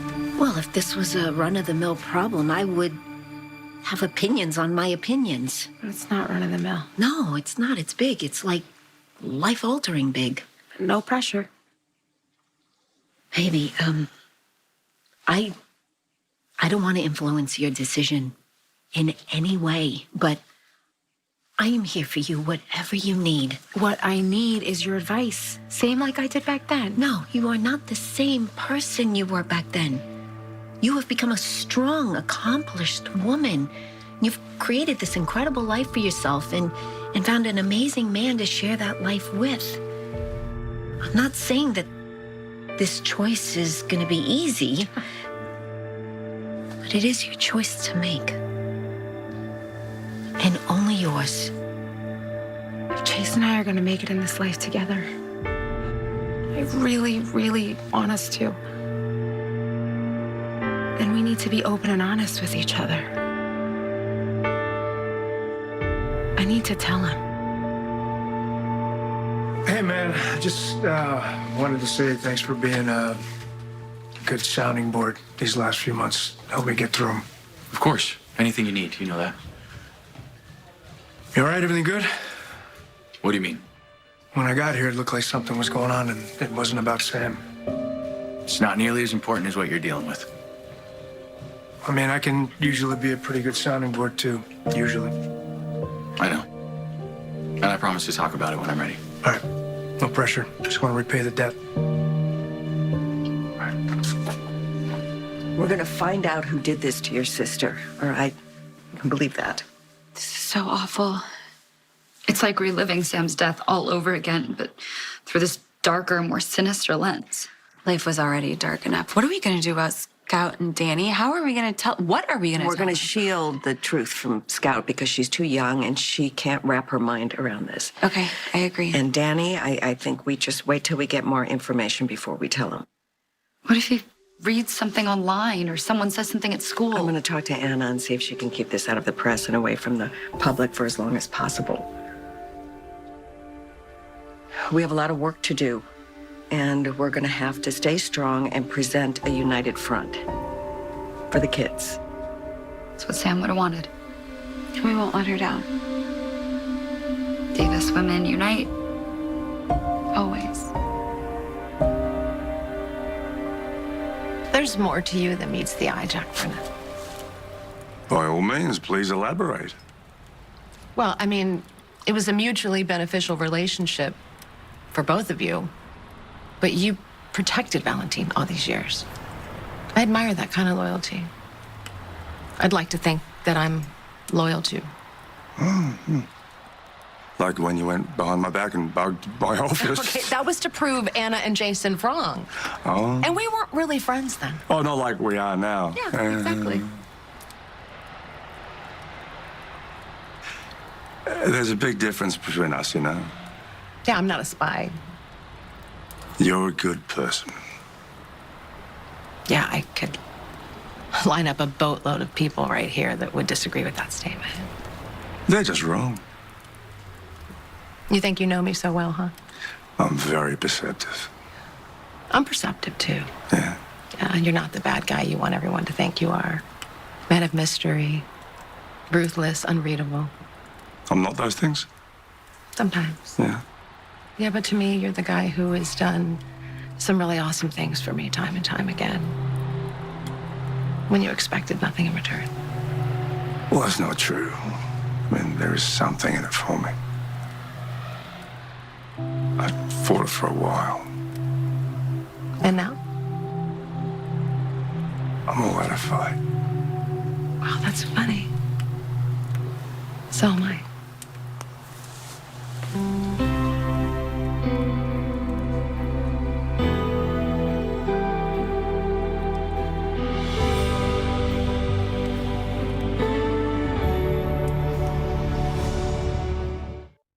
On the next General Hospital. You're still in love with Dante. I'm being locked out of Sam's murder investigation? You think you're helping, but you are not. I am steps ahead. That could not be more wrong. It's as if that kiss never happened. Ava's not going to win this case.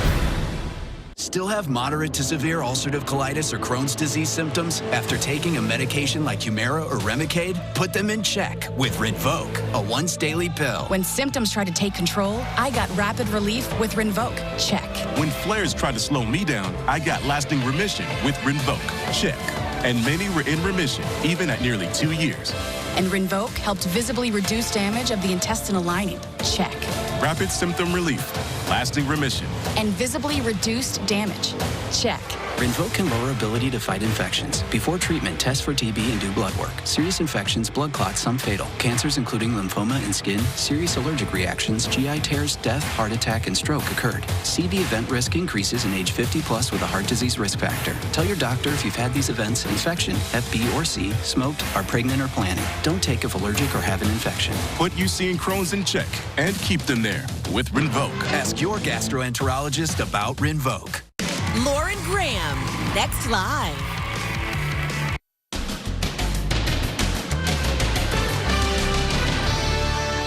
Haunting video. The elite figure skaters lost in the terrible DC plane crash. They're all gone.